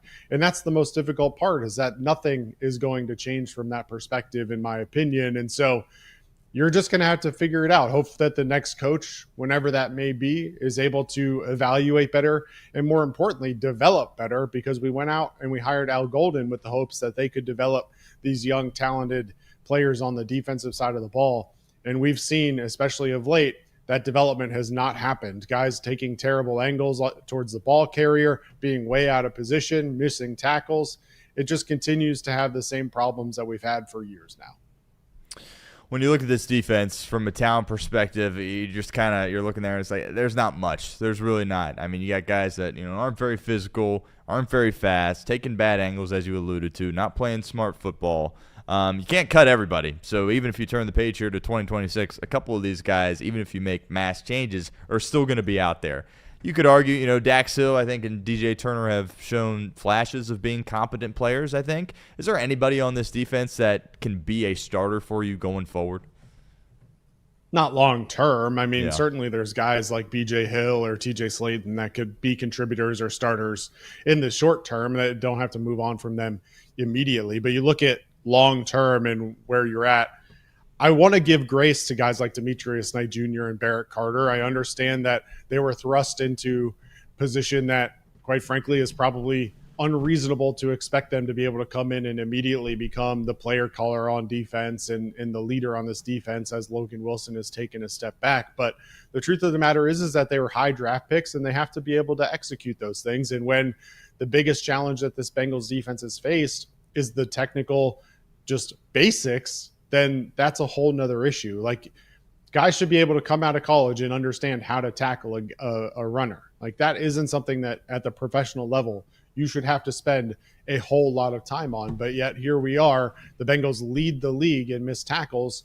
13.3% of their tackle attempts end up missed, and that leads the NFL. And it's not even particularly close at this point, Stone. And so I struggle to look across the defensive depth and really say right now that I'm comfortable with a whole lot of people that are currently starting for this Bengals team being starters for multiple years moving forward. Again, DJ Turner, as you mentioned, has looked solid. Dax Hill has looked okay. But beyond that, I mean, you're seeing some flashes here and there from some guys. The athleticism from Shamar Stewart is still there, but just his basic football IQ is so low right now, and he's not able to finish the tackle that, quite frankly, it's hard to imagine him taking that next step. But as a Bengals fan and as the Bengals front office, you're not going to be able to replace 9 guys on defense in one draft year. And so this is going to have to be I don't want to call it a tear it down and completely reset, but it's going to be a multi-year process here. And I said it before that I hope that the next Bengals head coach is in fact a defensive mind, because otherwise you might be stuck in this kind of same groove for years to come. You mentioned Shamar Stewart. A lot obviously has been made of Shamar Stewart, first-round pick for the Bengals, 17 overall. And going into that draft pick, you know, it was emphasized a lot by people around this town about how important that pick was, and the Bengals obviously opted to roll the dice. They could have had safer options that they selected there at that spot. They picked a guy that had a low floor but a really, really high ceiling, and obviously he's been hurt. He's missed some time, but the games in which he's been out there, it has not looked like a first-round player, to be completely honest with you. Take us back in time a little bit on draft night when you got the notification, when it went across the screen, the Bengals are taking Shamar Stewart. What was your thoughts then? And as we sit here on October 29th, what are your thoughts now? Well, the thoughts then, I think, are probably similar to the results now, but it's the same reaction that I have to a lot of the draft picks that the Bengals make, and that's quite frankly that there were so many better options out there when you take a look at who was on the board at that time in the draft. You know, the Bengals get Shamar Stewart at 17. Next pick off the board, Gray Zabel, a name that a lot of people were extremely positive on. A couple of picks later, Derek Harmon goes to the Pittsburgh Steelers. He's been a big contributor to them so far. Donovan Jackson from Ohio State went at 24. James Pierce has looked really good with the Falcons. He goes at 26. Malachi Starks at 27. Tyleik Williams has been starting for the Lions and has looked good up the middle for them. So there's just so many names that were on this board that were available that had a higher floor. And I think the problem with the way the Bengals draft sometimes is that high ceilings are great, but at the end of the day, if your floor is so low and that's what you ultimately perform at, then it doesn't matter about your ceiling, right? I mean, we can talk ceiling all day about NFL players. I think a majority of NFL players have an extremely high ceiling, but the truth of the matter is that majority of players don't perform to that ceiling. And so to draft based on ceiling instead of based on floor, for me, is a missed opportunity and just a draft philosophy that this Bengals front office has continually leaned on for years now. And I don't know that that's necessarily the way to fix a defense. I'd much rather have really high floor guys who maybe don't jump off the sheet at you, but are fundamentally sound and making tackles and able to be in the right spot at the right time, versus these guys who are athletic freaks but don't understand the game of football. Earlier you mentioned Zach and his job security. What in your mind needs to happen throughout the rest of this season for him to keep his job? And are you at the point where, regardless of what transpires here between now and the end of the season, you're ready to move off him? What are your thoughts on that? Yeah, it's a big question, right? Yep. I mean, the challenge is that the Bengals front office already has a built-in excuse not to move off of Zach for this year, right? Joe Burrow goes down in week 3, and you know right away, hey, this season is going to be very difficult to overcome. And right off the bat, they're immediately given excuses on why Zach Taylor shouldn't be let go. So in terms of what he has to do from the Bengals perspective, I think he's probably safe. Unfortunately, I'm in a different boat where I'm in a position now where I just feel like he hasn't been able to get the best out of his entire team. His mentality is not one that matches that of a head coach in my perspective. We talked about that on Sunday as well, where he's talking about someone on the defense needs to step up, or we never had a real chance to put this one away. Well, Zach, you're the head coach. You're not the offensive coordinator. So to say that you didn't have a chance to put it away when you were up by 14 plus 4 different times and had a double-digit lead 5 different times, you had plenty of opportunities. And from a mentality perspective, he's strictly looking at it from the offensive side of the ball, where every time he'd go up 14, he'd give up points to the Jets and they'd come back and bring it within 1 possession. Well, that's on you too, Zach. I mean, I know you went out and hired Al Golden, you fired Lou Anarumo, but the truth of the matter is that this team as a whole has to perform better, both offensively and defensively. Zach has to do better in clutch moments when he needs better play calling. Those last couple drives were not very good from his perspective. He acknowledged that already. And so it's really tough because from a Bengals perspective and as just someone who's giving an opinion on what I think will happen, I don't think anything will happen this year. I think Zach Taylor will be your head coach in 2026. And I think a lot of people will be disappointed to hear this, but I think he probably gets an extension after this year. And he's only got 1 year left on the deal. I don't know that the Bengals are going to go in with a sitting duck as their head coach. I know it's not college anymore, and you can definitely do that in a manner in the NFL versus at the college level where having a sitting duck is not a good way to recruit. But I unfortunately am not going to be shocked if I hear come this offseason that Zach Taylor has agreed to a 1 year extension. That's a great point, and I think that's something not a lot of people are really processing or even talking about or pondering here at this point. Turning the page to Chicago, right? We talk about must-wins all the time. I'll go out there and say it. I think this is a must-win. I don't see a way where Joe Burrow can come back and play meaningful football if you do not win on Sunday. It's a Bears team that they had strung together some wins, but it's like it kind of looks clunky. It doesn't look very clean. Ben Johnson, in my opinion, looks like a clear hit as a head coach. Caleb Williams, on the other hand, he struggled significantly. Now, as I mentioned earlier in the week, when you play the Bengals defense, it's kind of a get-right game for your offense, whoever you are, coming into the game. But I guess just your expectations or confidence level going into this game against Chicago. It's another home game for you, but then again, you did just get booed off your home field at the conclusion of last week's game. Yeah, well, the more I watch the Bears, the less confident I'm feeling, Stone. I'll be honest with you. The Bears now sit at a 3-point favorite going into the game. The over-under is set at 51.5. And as you mentioned, first-year head coach Ben Johnson is one of the more creative minds offensively in the entire NFL. And so you look at what he's done in year one and certainly improved the Bears offense. They're sitting now 12th in the entire NFL at 350-plus yards per game. And they're doing it with a balanced offense. They're 10th in rushing at 124.6 yards per game. They're 10th in passing at 225 yards per game. And so they're going to be a challenge for this Bengals team because, honestly, I'm coming into this. I'm a little worried that DeAndre Swift and Kyle Monangai are not going to run for 200 yards against this Bengals defense and really control the clock and control this game.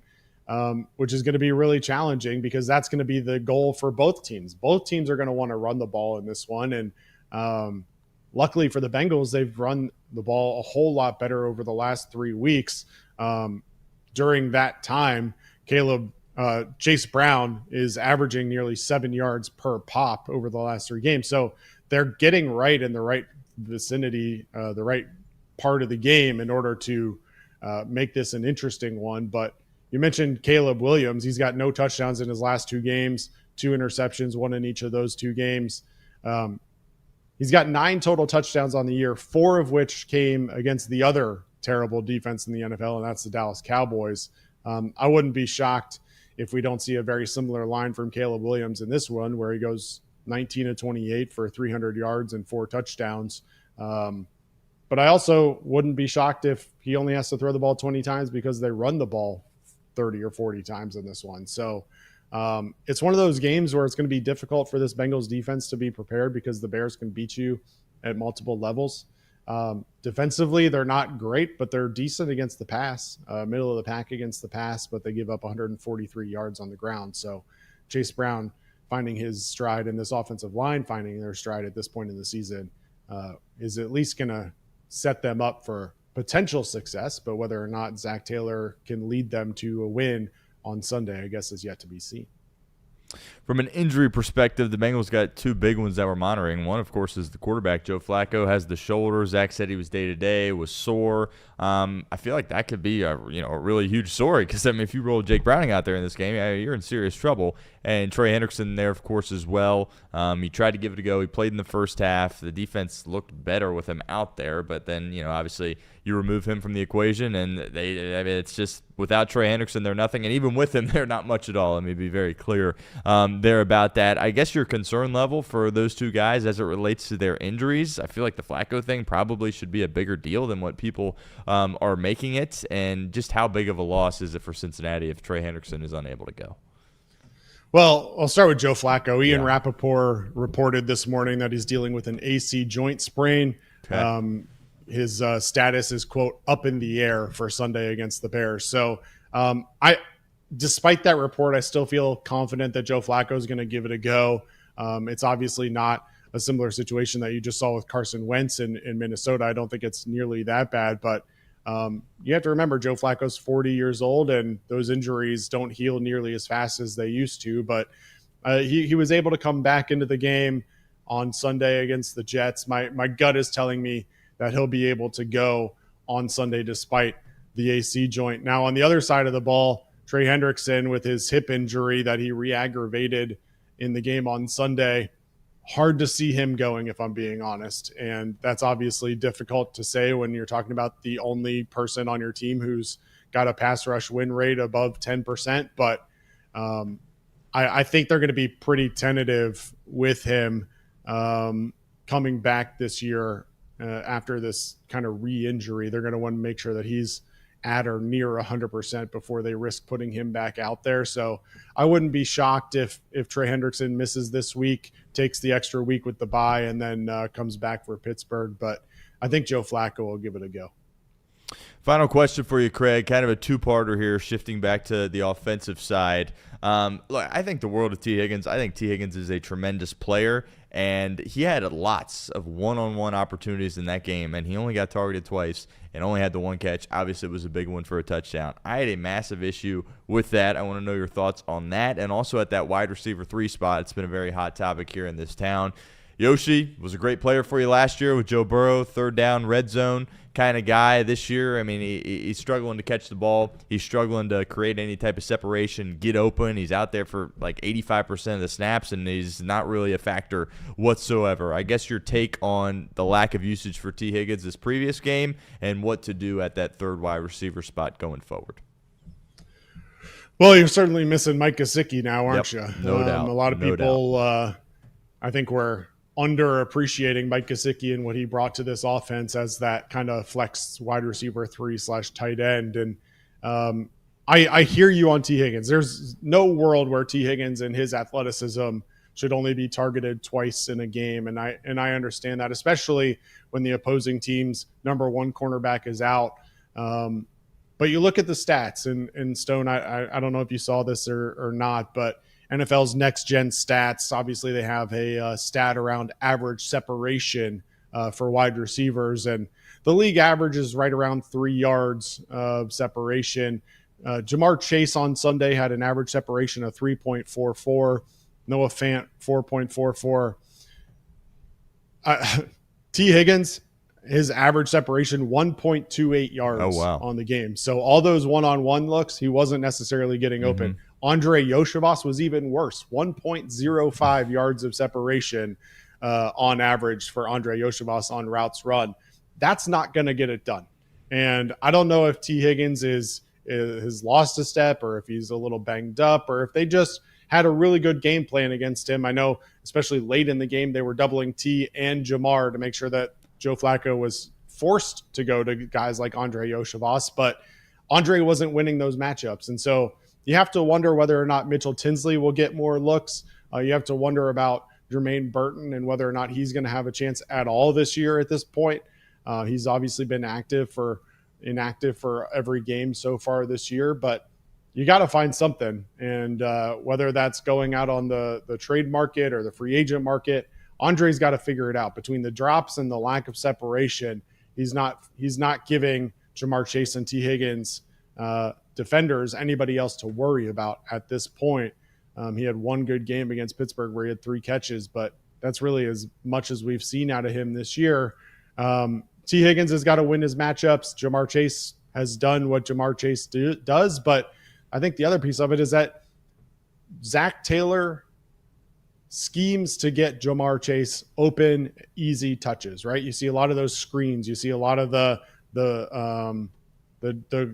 motion, quick shovel passes.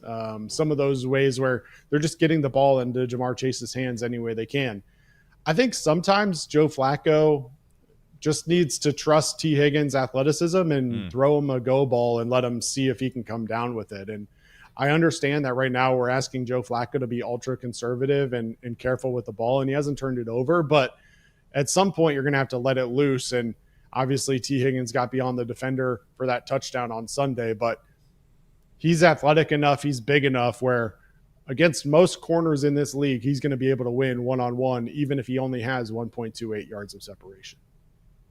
Yeah, that's a great stat there on T. Higgins. Not great, obviously, for the Cincinnati Bengals, but a great find there by you. Certainly concerning for Cincinnati there as well. He is Craig Sandlin, Craig_Sandlin on Twitter, Chatterbox Reds, Chatterbox Bengals, doing a bunch of stuff here for us at Chatterbox, and we always appreciate his time. Craig, thank you, brother. Let's do it again soon.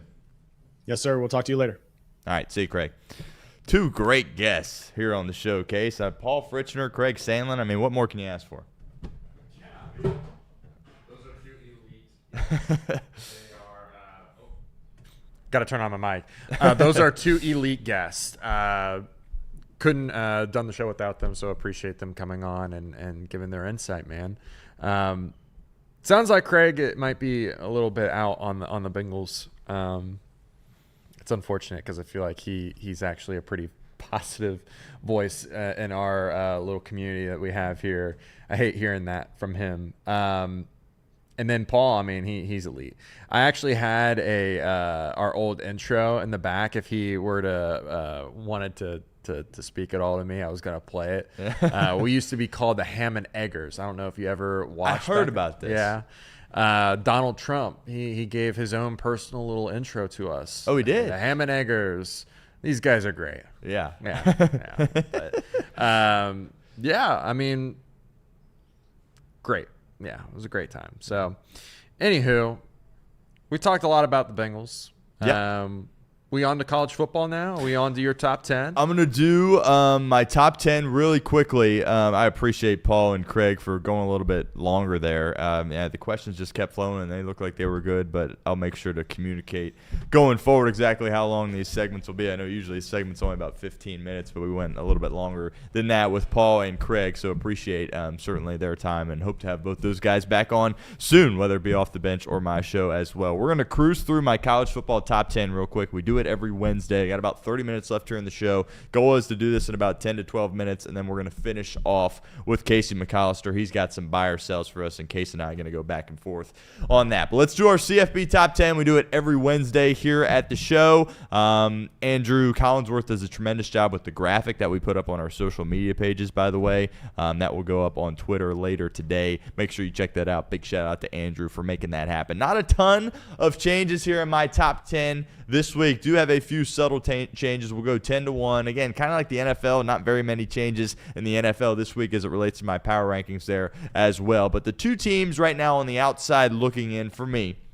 are BYU and Tennessee. Now, I understand BYU is undefeated, and I understand that there's a good chance BYU is still going to be undefeated by the time they roll in here to Nippert Stadium in a couple of weeks, and that's going to be a tremendous game. I'm just not fully sold on them yet, but a really impressive win from them last week against Iowa State, going on the road, I believe. By the way, they were underdogs in that game, so Vegas didn't even have belief in them that they could go in there and get the job done. But BYU is a good team. You know, they've been kind of reliable reliant on coming back late in the fourth quarter. That's not, a consistent recipe that you can rely on, right, as a football team. But Bear Bachmeier, got to give him a ton of credit. True freshman quarterback. He's spinning it. Their offense coming alive here, scoring some points. They've been in some close games earlier in the season with some teams that they should have handled it a little bit more easily. But I think they're progressing week in and week out. And, I think at this point you can certainly make the argument they're the best team in the Big 12 as it relates to their perfect record here at this point. I still think Texas Tech's a good team, and I still think the Cincinnati Bearcats, I'm kind of all in. I won't say all in. I'm kind of in on Cincinnati after that win against Baylor. That's an impressive win. I understand Baylor was 4-3, but that's a Baylor team that's a really good offense. And from a defensive standpoint for Cincinnati, I thought it was going to be a shootout. But that Cincinnati defense held its own there. Corleone up the middle, kind of stabilizing things. He did a tremendous job. This UC team, game day going to be at Utah, by the way. We're going to be talking a lot of UC football here on Thursday and Friday. Maybe we'll get Hudson Klauke back on the show. He did a tremendous job. But going to start talking about UC a little bit more. I have BYU just barely on the outside looking in here at this point. And then Tennessee. People are kind of not talking about Tennessee because it's like, oh, they have 2 losses. Well, who did they lose to? Alabama and Georgia. In my opinion, 2 top 5 teams in the country. We'll get to them in a second. Tennessee beat the doors off of Kentucky on the road. I get Kentucky's not a very good team, but, Texas probably isn't a very good team either, but that was an overtime game, right? And that was no issue for Hypo Aguilar and those boys in Tennessee. Tennessee's still a threat in this thing, and tough for them. They have 2 losses here at this point. Probably need to run the table to get in, but Tennessee, still a really good football team. At number 10, I have Georgia Tech. I was kind of going back and forth between BYU and Georgia Tech here at this spot. I thought Georgia Tech was a little bit, borderline fraudulent. They, of course, have a perfect record there as well in the ACC. They beat Clemson. That's kind of their signature win here this year. But Clemson, of course, has kind of had a disastrous season here to this point. Last week, I had Georgia Tech at 9. The AP poll has them at 8. But I'm dropping them down 1 slot to number 10. I'll tell you why in a second. They beat the crud out of Syracuse 41-16. Syracuse not that good of a team, obviously. I understand that. But Haynes King, what he's been able to do offensively, he just wills his team to victory. Reminds me in a lot of ways of Diego Pavia. We'll talk about him in Vanderbilt here in a second. But he does a tremendous job. He's tough, and that toughness kind of reverberates throughout the entirety of his football team, in my opinion. And Brent Key, I think the world of him. With all these jobs coming open, not going to surprise me. In fact, I would be shocked if Brent Key is still the coach at Georgia Tech next year. I don't know if they're in a spot as far as their university, their athletic department, the resources they have to give him the contract that he deserves in order to keep him at Georgia Tech. I think he's going to be on to a bigger job here at this point, but really impressed. I didn't think they would be undefeated at this far in the year. Can they beat a top 5 team in the country? I don't think so, but they deserve a lot of credit, and they're in my top 10. Notre Dame, I got them at number 9. Again, kind of similar to Tennessee in some ways where it's like, well, they got 2 losses. People are kind of writing them off. I'm not going to do that. Last week I had them at 8. I bumped them down 1 slot to number 9. The AP poll has them at 12. They didn't play a game. They were idle last week. This is a Notre Dame team that's a good football team. C.J. Carr, what he's doing at the quarterback position is tremendous. Talk about all these jobs coming open. We've done our replacements videos here on the show detailing, Penn State, LSU, Florida, right? Could the Wisconsin job open up? Could the Florida State job open up? Certainly real possibilities here as it relates to that. And Marcus Freeman going to be a guy that is sought after, and we'll see if Notre Dame can do what it takes to keep him where he is right now. I think Notre Dame's going to run the table. I think they're going to be one of the 12 teams that make the college football playoff. Didn't play last week. Have them at number 9 here in my top 10. At number 8, I have Vanderbilt, and I've said on this show previously, I think Vanderbilt is for real.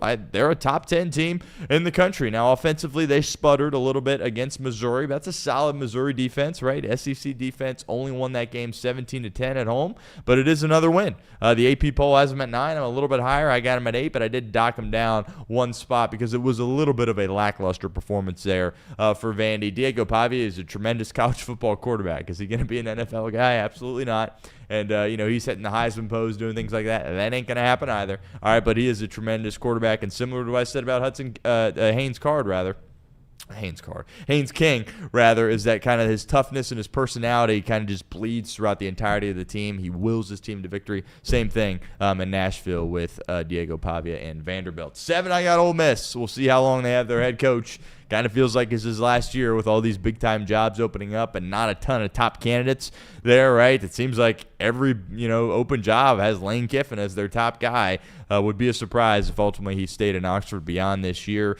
Last week I had him at 10. I didn't fully trust them, but honestly, my takeaway from the Oklahoma game on the road is Oklahoma the same team they were early in the year. No, Mateer's banged up, coming off the hand surgery. I understand that, but that's a prolific offense there for Oklahoma. They've kind of settled in as Trinidad Chambliss is kind of their guy, their trigger man. He's done a nice job, and they've been able to hang in there defensively, and that's really been the knock on Kiffin his time here in Ole Miss is like, yeah, you got a prolific offense, but what are you going to do on defense? Defense is better than it has been in years past. 8-point victory in Norman last week. It's a big-time win as far as I'm concerned. I'm a little bit higher on Ole Miss than I was going into last week. Got the Rebels at number 7. 6, I got Oregon, dropping them down a little bit. I had them at 4 last week. The AP poll has them actually right here at number 6. They beat Wisconsin only 21-7. As I alluded to, I know Fickle just signed an extension, but I'd be moving off Luke Fickle, to be completely honest with you. I mean, just a disaster. I think they've lost 6 games in a row. They can't win in the Big Ten. They can't do anything. They can't run the football. I get they've had issues keeping their quarterback healthy, and that's a problem. And you hear stories about Fickle just not being a likable guy, and I think that plays into this a little bit there as well. Perfect example, Zach Taylor. He's still here in Cincinnati. A lot of other organizations would have moved off him. I understand the Bengals operate a lot different than every other organization in the NFL, but he's a nice guy. He's a great guy. He says all the right things all the time. You look at the opposite side of that spectrum. What happened to Brian Kelly? Right when things got dark, right when things got ugly, he's gone. Why? Because he's just not a nice guy, and that's a very nice way of me saying that, by the way. Brian Kelly's kind of just a horrible human being, and he's gone. Don't have that, or that kind of aligns as well with Luke Fickle as it relates to the Wisconsin job. But regardless, 21-7 win for Oregon at home. The weather was a mess in that game. Dante Moore left. Probably could have came back if, it was a bigger game against a bigger opponent. But I'm a little bit, down on Oregon a little bit. It's just because Wisconsin's so bad. But again, the weather was awful. Couldn't really throw the ball. They ran the ball for over 200 yards in the game. If there's one thing that Wisconsin can do, it's slow down the run. So Oregon's still very much a threat in this thing, but had to dock them down a couple of spots. 5, I got Georgia. Last week I had them at 5 as well. The AP poll has them at 5. They did not play a game last week. Kirby Smart's best coach in the country, and they're going to have some opportunities to prove this here, but I very much view them as a national title threat. At number 4, I have Texas A&M. And, I was high on Texas A&M early, and then I kind of backed off on them a little bit the past couple of weeks. The Arkansas game concerned me a little bit as it relates to their performance. Last week I had them at 6. The AP poll has them up at 3. I've got them at 4. They beat LSU 49-25, and I understand LSU was a mess, but going into Death Valley at night and winning, that's one of the toughest environments in college football, and they did it with flying colors, no problem whatsoever. That offense is clicking completely, and I think, Marcel Reed, I think he has entered into the Heisman conversation here at this point. When I look at the Heisman guys, people throw Mendoza up there. I'm a little bit cooler on Mendoza than others. I think it's Ty Simpson, Julian Sayin, and I'm putting Marcel Reed right into that category right now. They had a great receiving duo with Mario Craver and Concepcion there as well. They can run the football. Some questions there on defense, but Elko's got that ship steering in the right direction, got them at number 4. They're very much a threat in the SEC. They're very much a threat to win the whole shebang. 3, I got Indiana. Last week I had them at 3 as well. The AP poll has them at 2. UCLA, it was kind of a fun game. There were some storylines around it. UCLA was on a heater, right, with new Heisel and Tim Skipper, new coaching staff in place after the just awful start to the year. They were outmatched in this game. And that's the thing about Indiana, right? They were kind of a cute story last year, but then it's like, against elite competition, how did they fare against Ohio State? Didn't look good. Notre Dame, they kind of bullied them a little bit there as well. Indiana, that's a real defense. It's a top 5 defense, and they're real in the trenches. They play with physicality. They play with toughness. They are a really, really good football team. It's not the same old Indiana. I think top to bottom, they're probably a better football team collectively than I have than the number 2 team, which I'll get into here in a second. I'll just say it's Alabama. I got Bama at 2. I just think the Bama skill guys are a bit of a step above that. And by skill guy, I don't necessarily mean receiver. I mean the quarterback there as well. But Indiana's a real team. Mendoza, people have him as a potential guy that could potentially win the Heisman, potentially be the number 1 overall pick. Some people think he's the real deal. I'm a little bit cooler on him, but I'm more focused on their defense and what they've got going in the trenches. And Cignetti coaching, moving with confidence, doing a tremendous job. Have them at number 3. Bama, I got him at 2. Last week I had him at 2. The AP poll has them at 4. I understand they escaped in South Carolina, in Columbia. That game looked like it could have been lost very easily. They only win it by 7 points. Carolina obviously has been kind of a disaster throughout the course of the season to this point. But it's funny, they've struggled kind of packing the stadium and getting people to stay throughout the entirety of the game. But then just need Alabama to roll in at the 3:30 slot, and they'll fill out the stadium, sell out, raucous environment. Felt like an SEC environment in that game. And the reason why I still have Bama at 2 despite that game is because I think it says a lot about a team when you face adversity and you stare it right in the face and you say, okay, we're going to overcome this. We're going to trust in our best players and our leaders to overcome this. Ty Simpson, who I think is the best quarterback in the country, and going into this week, I think he was the Heisman frontrunner. Maybe he's not anymore. He was bad for 3 quarters, and I don't think this Alabama team is deep enough where they can get away with him not being good. Right? Ohio State can, and I think even Indiana can to some degree. But if Alabama's got Ty Simpson playing average football, they're just a mid-football team, really is the kind of synopsis there. But then he played an incredible fourth quarter. The first 3 quarters, he's missing on stuff. That dig route over the middle, that's his favorite route. I've never seen him miss on that in my life. Missed it badly. Would have been a touchdown to Jeremy Bernard.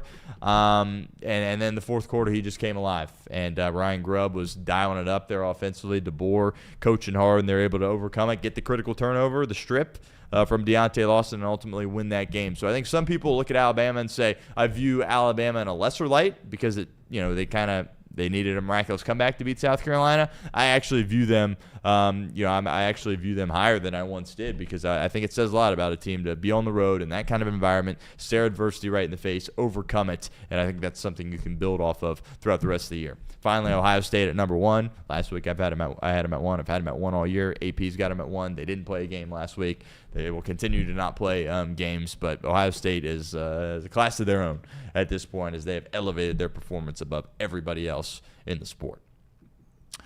All right, Case, buy or sell, final 20 minutes of the show. I know you got some good ones there. We'll go back and forth on these. What you got for me? First one, buy or sell. All right, let's start off with the Bengals conversations first since we had just finished. Actually, let's start with college football. Okay. Buy or sell, Brian Kelly will get another big job. Okay, so I spent some time there for a second talking about Brian Kelly. Look, he's won. That's something that you can't dispute. Wherever he has been, when he was at UC, before UC, after UC, Notre Dame, he has won. And look, he's won a little bit at LSU too, but the expectation obviously at LSU is so high. And I don't think that he was fired necessarily because of the wins and losses directly. I think it's what I alluded to. It's like if you're a bad guy and you're a guy that's generally unpleasant to be around, your leash is shorter. Your leash is just simply shorter, and I think that's what resulted in him losing a job. Now, the thing says big job. Like, is he going to get the Florida or Penn State job? No. But like, even if you're Arkansas, like you just saw what he did with all the resources at LSU, and it's like, well, we got way less resources than that. Like, how the heck is he going to win enough games here if he couldn't win enough games there? I think it'll take a year or two. I don't know if he's going to get right into coaching right away. I mean, the buyout, he's getting paid over $700,000 a month for the next few years. That's just, I mean, it stinks. I'm sure it's embarrassing and just, disheartening to get fired as a coach, but it's kind of the best thing that could happen to you is you just get paid millions of dollars for sitting there doing nothing. I think at some point he will get another job. Look, it doesn't get much bigger than the LSU job, like maybe the Ohio State job, but obviously he's not going to have a job on that level. But at some point, another team will take a chance on him just because, he's won everywhere he's been. What's your take on that? He is going to be, or he just turned 64. So, I mean, like, he is getting up there in age. That might play a factor into the big job conversation. Yeah. Like, I think there's going to be a college that will take a swing at him. But like you said, it might take a year or two. He's got to go prove it at a lower level, I think, again. But that lower level could be like, I don't know, UC 2.0 when Satterfield takes the Penn State job. Huh?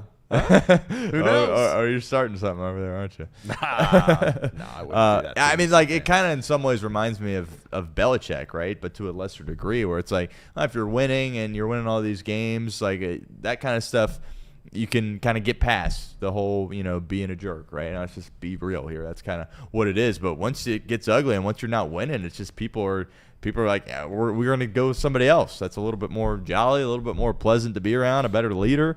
And also, like, he did the thing. I saw this come across Twitter the other day as well with I forgot about, he was at the basketball game with the fake Southern accent. Like, that is one of the most embarrassing things that I've ever seen, that he actually went out there and did that. Like, that was a real thing. So there was always like him trying to fit into the SEC, fit into the South, and clearly it was like, this guy's from Boston and he's down here. And I think there was that didn't necessarily align with certainly the culture there and the fan base. But yeah, I don't think he'll never have a job that big. But I think at some point a team will hire him if he wants to be hired. We'll see. I mean, as you mentioned, he's getting up there in age. And he just seems kind of like a grouch here at this point, but not as big, not a huge job, but I think a power 4 job at some point again.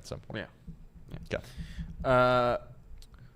Blue Jays can win the World Series. Buy or sell? What do you think? Well, shoot, I sat here on this show and I said they were going to before the playoffs started, so I'm not backing off it. I'll be honest. I was talking with Reader on the show yesterday, kind of seeing how things transpired in the 18-inning game. It was kind of felt like Toronto needed that one, right? And then, Springer, you lose him. It's like, well, that's kind of one of your guys. Vladimir Guerrero Jr. is unbelievable. And I know people sit here and talk about Ohtani and how great he is. That's fine. Reed loves doing it. I hear you. He's unbelievable. But let's look at what Vladimir Guerrero Jr. has done in the postseason, what he's been able to do, in the World Series. And the homer he hit last night was huge. It felt like the momentum was there on the Dodgers. And he said, not so fast. So I absolutely believe this. And now you're in a spot where this series is going back to Toronto at some point, regardless of what happens in Game 5. You're going to close this thing out in Toronto. And I absolutely believe they have an opportunity here. The Dodgers bullpen, it's been well documented. That's their weakness. Dodgers probably always going to have the advantage when it comes to starting pitching, regardless of what the matchups are over the course of the next few games. But this offense for Toronto is real. Vladimir Guerrero Jr. is unbelievable, and I'm absolutely buying this. I mean, it's just so hard to bet against the Dodgers in this scenario. I'm just gonna say this: the analytics of this. I'm just looking at the ESPN front page, looking at the stats and the odds and whatnot. The odds that the Dodgers win today, according to Vegas, is minus 190. The percentage is 70%, basically in favor of the Dodgers to win today. I just don't know, man. I just feel like it's so much to overcome, and they've got some injuries for the Blue Jays. So it's not the stack is not going well for them. It's getting stacked up against them. So I'm gonna say sell. I think Dodgers win again. Does it go 7, or you think the Dodgers win 2 in a row here? I think it would be fun for it to be Game 7. Yeah, I think Game 7s are elite. That's two words in sports. Yeah, it doesn't matter what sport it is because it comes down to the final game. I hope it goes. I don't know if it will, but I hope it does. Yeah. Okay. Yeah. I'll still roll with the Jays here. I'm still going with Toronto. All right, moving on. Buy or sell, Steelers should move on from Mike Tomlin. This is interesting, and there's a lot of layers to this. Look, Pittsburgh, year in and year out, they win more games than they lose, right? But if you look at the past several years, and it feels like a decade now, honestly, where it's like, okay, yeah, you had a winning year, but you get to the playoffs and you get blown out. And it's like you're just kind of doing the same thing over and over again. Tomlin obviously is kind of the CEO type, right? He's heavily reliant on his coordinators. And in recent years, I don't know if they've been able to elevate the team as much as he has hoped. There's no question Mike Tomlin can coach. There's no question about that whatsoever. And it wouldn't surprise me at all if he won another world title at some point, regardless if it's in Pittsburgh or elsewhere. But I think at some point as an organization, you just have to look at it and say, well, is it time to, just go in a different direction? It doesn't need to be, oh, you're fired. But it's just you sit down with Tomlin and it's like, yeah, you're winning games, but we're doing the same thing each and every year, and we're not getting anywhere. We're not progressing towards a world championship. We haven't been able to figure out the quarterback since Ben left. Haven't been able to figure out the offensive line since then either, and we're allocating all this money on defense.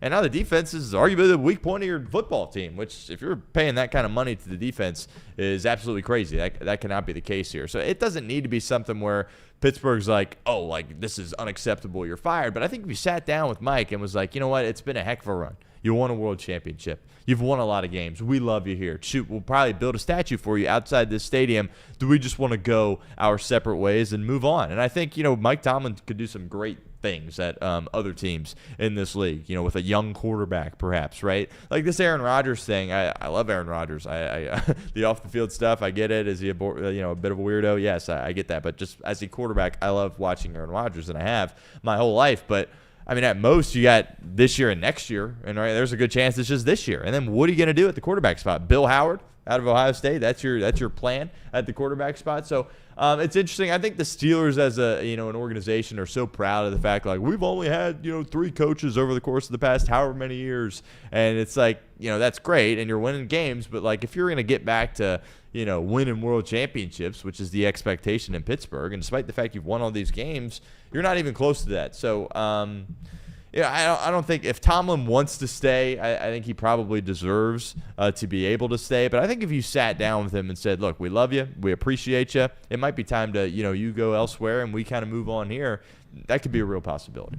Yeah, I mean, I think it is a bit of a case of we just need a different direction. It's not that he's a terrible head coach by all means. I mean, I think he's been one of the better head coaches in the last 10, 20 years, maybe of all time. I mean, like, think about how many winning seasons he's had in a row, and I'm sure the win-loss record is pretty damn good when you stack it up against the rest of the NFL in terms of just historically speaking. I feel like a lot of their issues is just out of his control. I mean, like, part of it is their GM is not able to find them a good enough quarterback. Tomlin is a defensive guy. He needs someone to be able to find the offensive pieces, which, a lot of people are saying in this chat, he won a Super Bowl with the roster that was handed to him. Sure.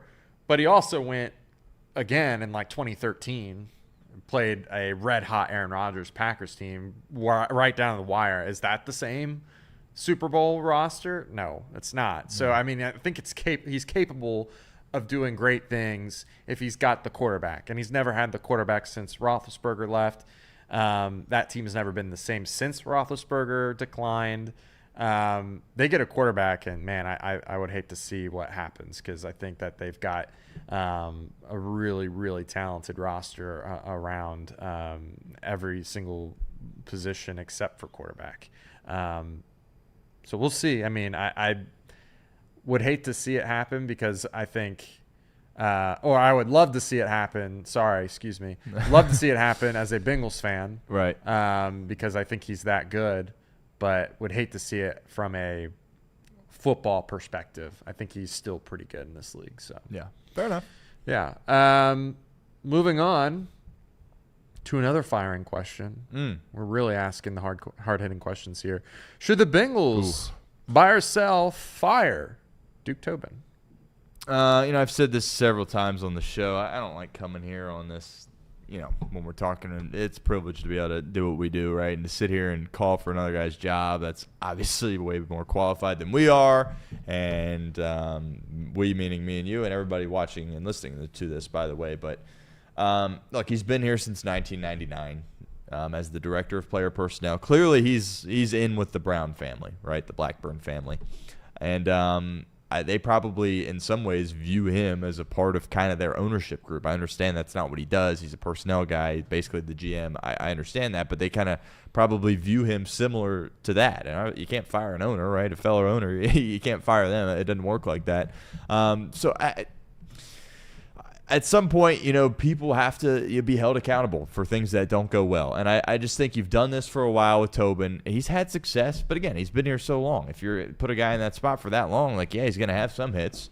We talked about you got Joe and Jamar, right? Who wouldn't have? The T. Higgins pick is a great pick. The Chase Brown pick is a great pick. You pick Jesse Bates, that's a great pick. But unfortunately, and especially here recently, there's just been too many whiffs. And I think it would be better off if the organization moved off him here at this point, and you brought in a new executive, somebody from a really good, organization. Like you want to go get one of Howie's guys in Philadelphia, or you want to get one of Lynch's guys in San Francisco, or one of Les's guys in LA with the Rams, or maybe even a division rival, one of DaCosta's guys with the Ravens. There's definitely some executives, young and up-and-coming executives in those organizations that are just waiting for an opportunity to be calling the shots and have an opportunity to draft and develop some good guys. I just think you need to go about a change, and I think Craig made a great point. I'd be surprised if the Bengals let go of Zach Taylor, and then it's you're going to bring in a guy is he a director of player personnel, or do you give a guy a GM title? I don't know, but then he doesn't get to pick the head coach.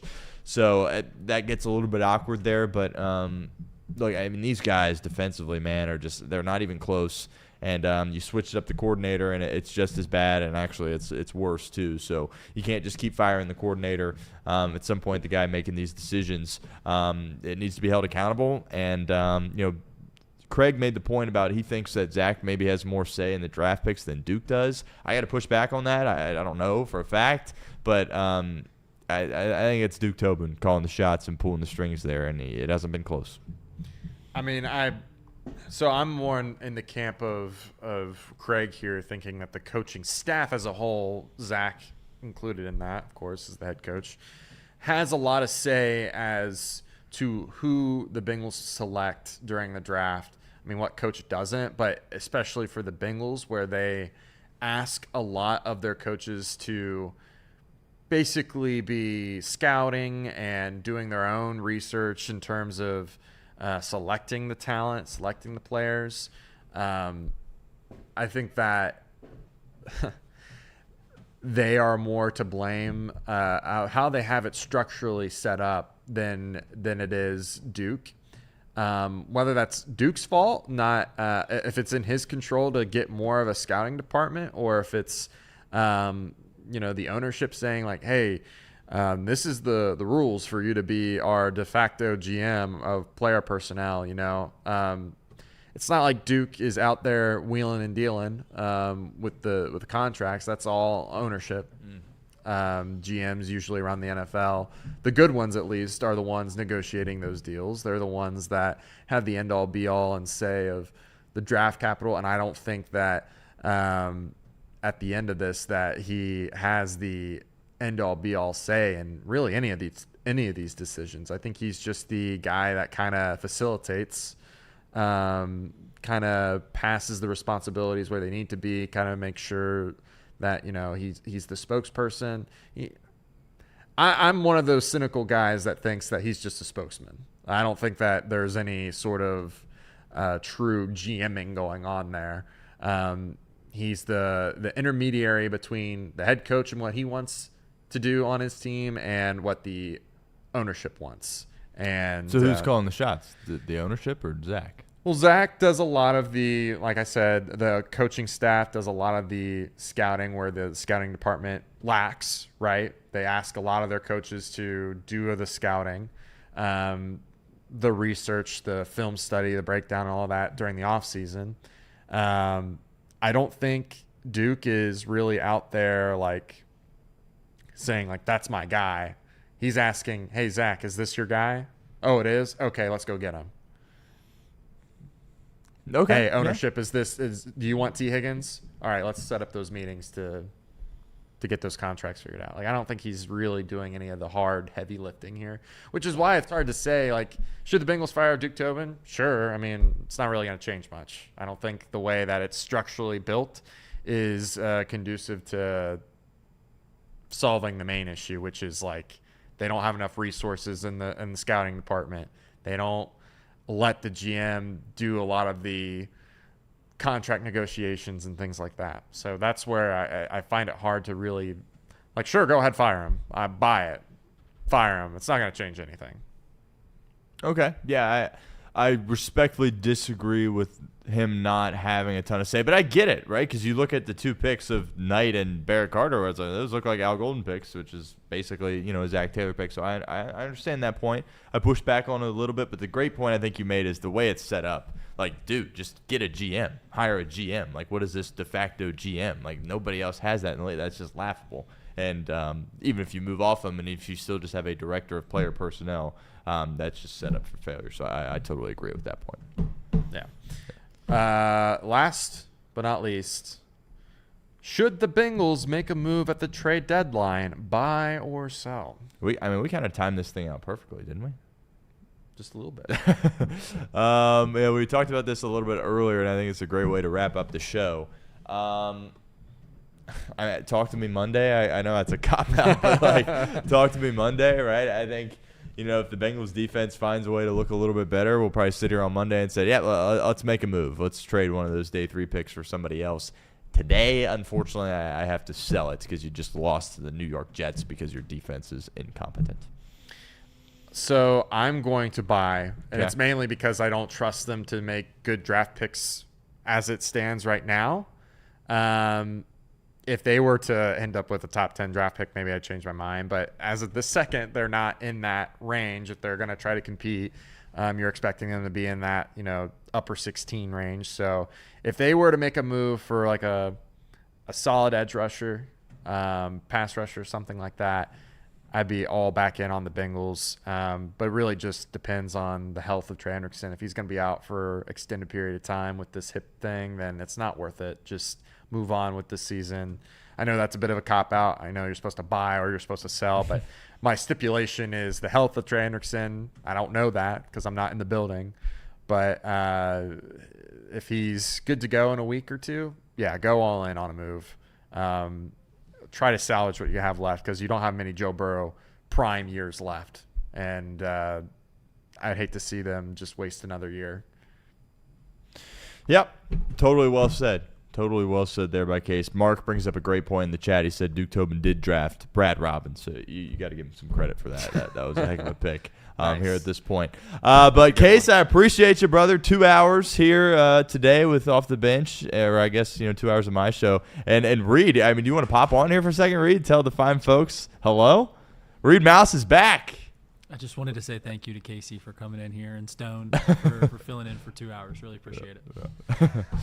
Well, Reader will be back tomorrow. We certainly appreciate him. Any final thoughts, Case, before we get out of here?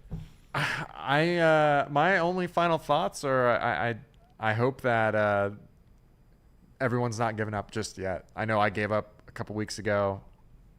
Let's just wait and see what the trade deadline what if they're really all in and they make a move. That's kind of exciting.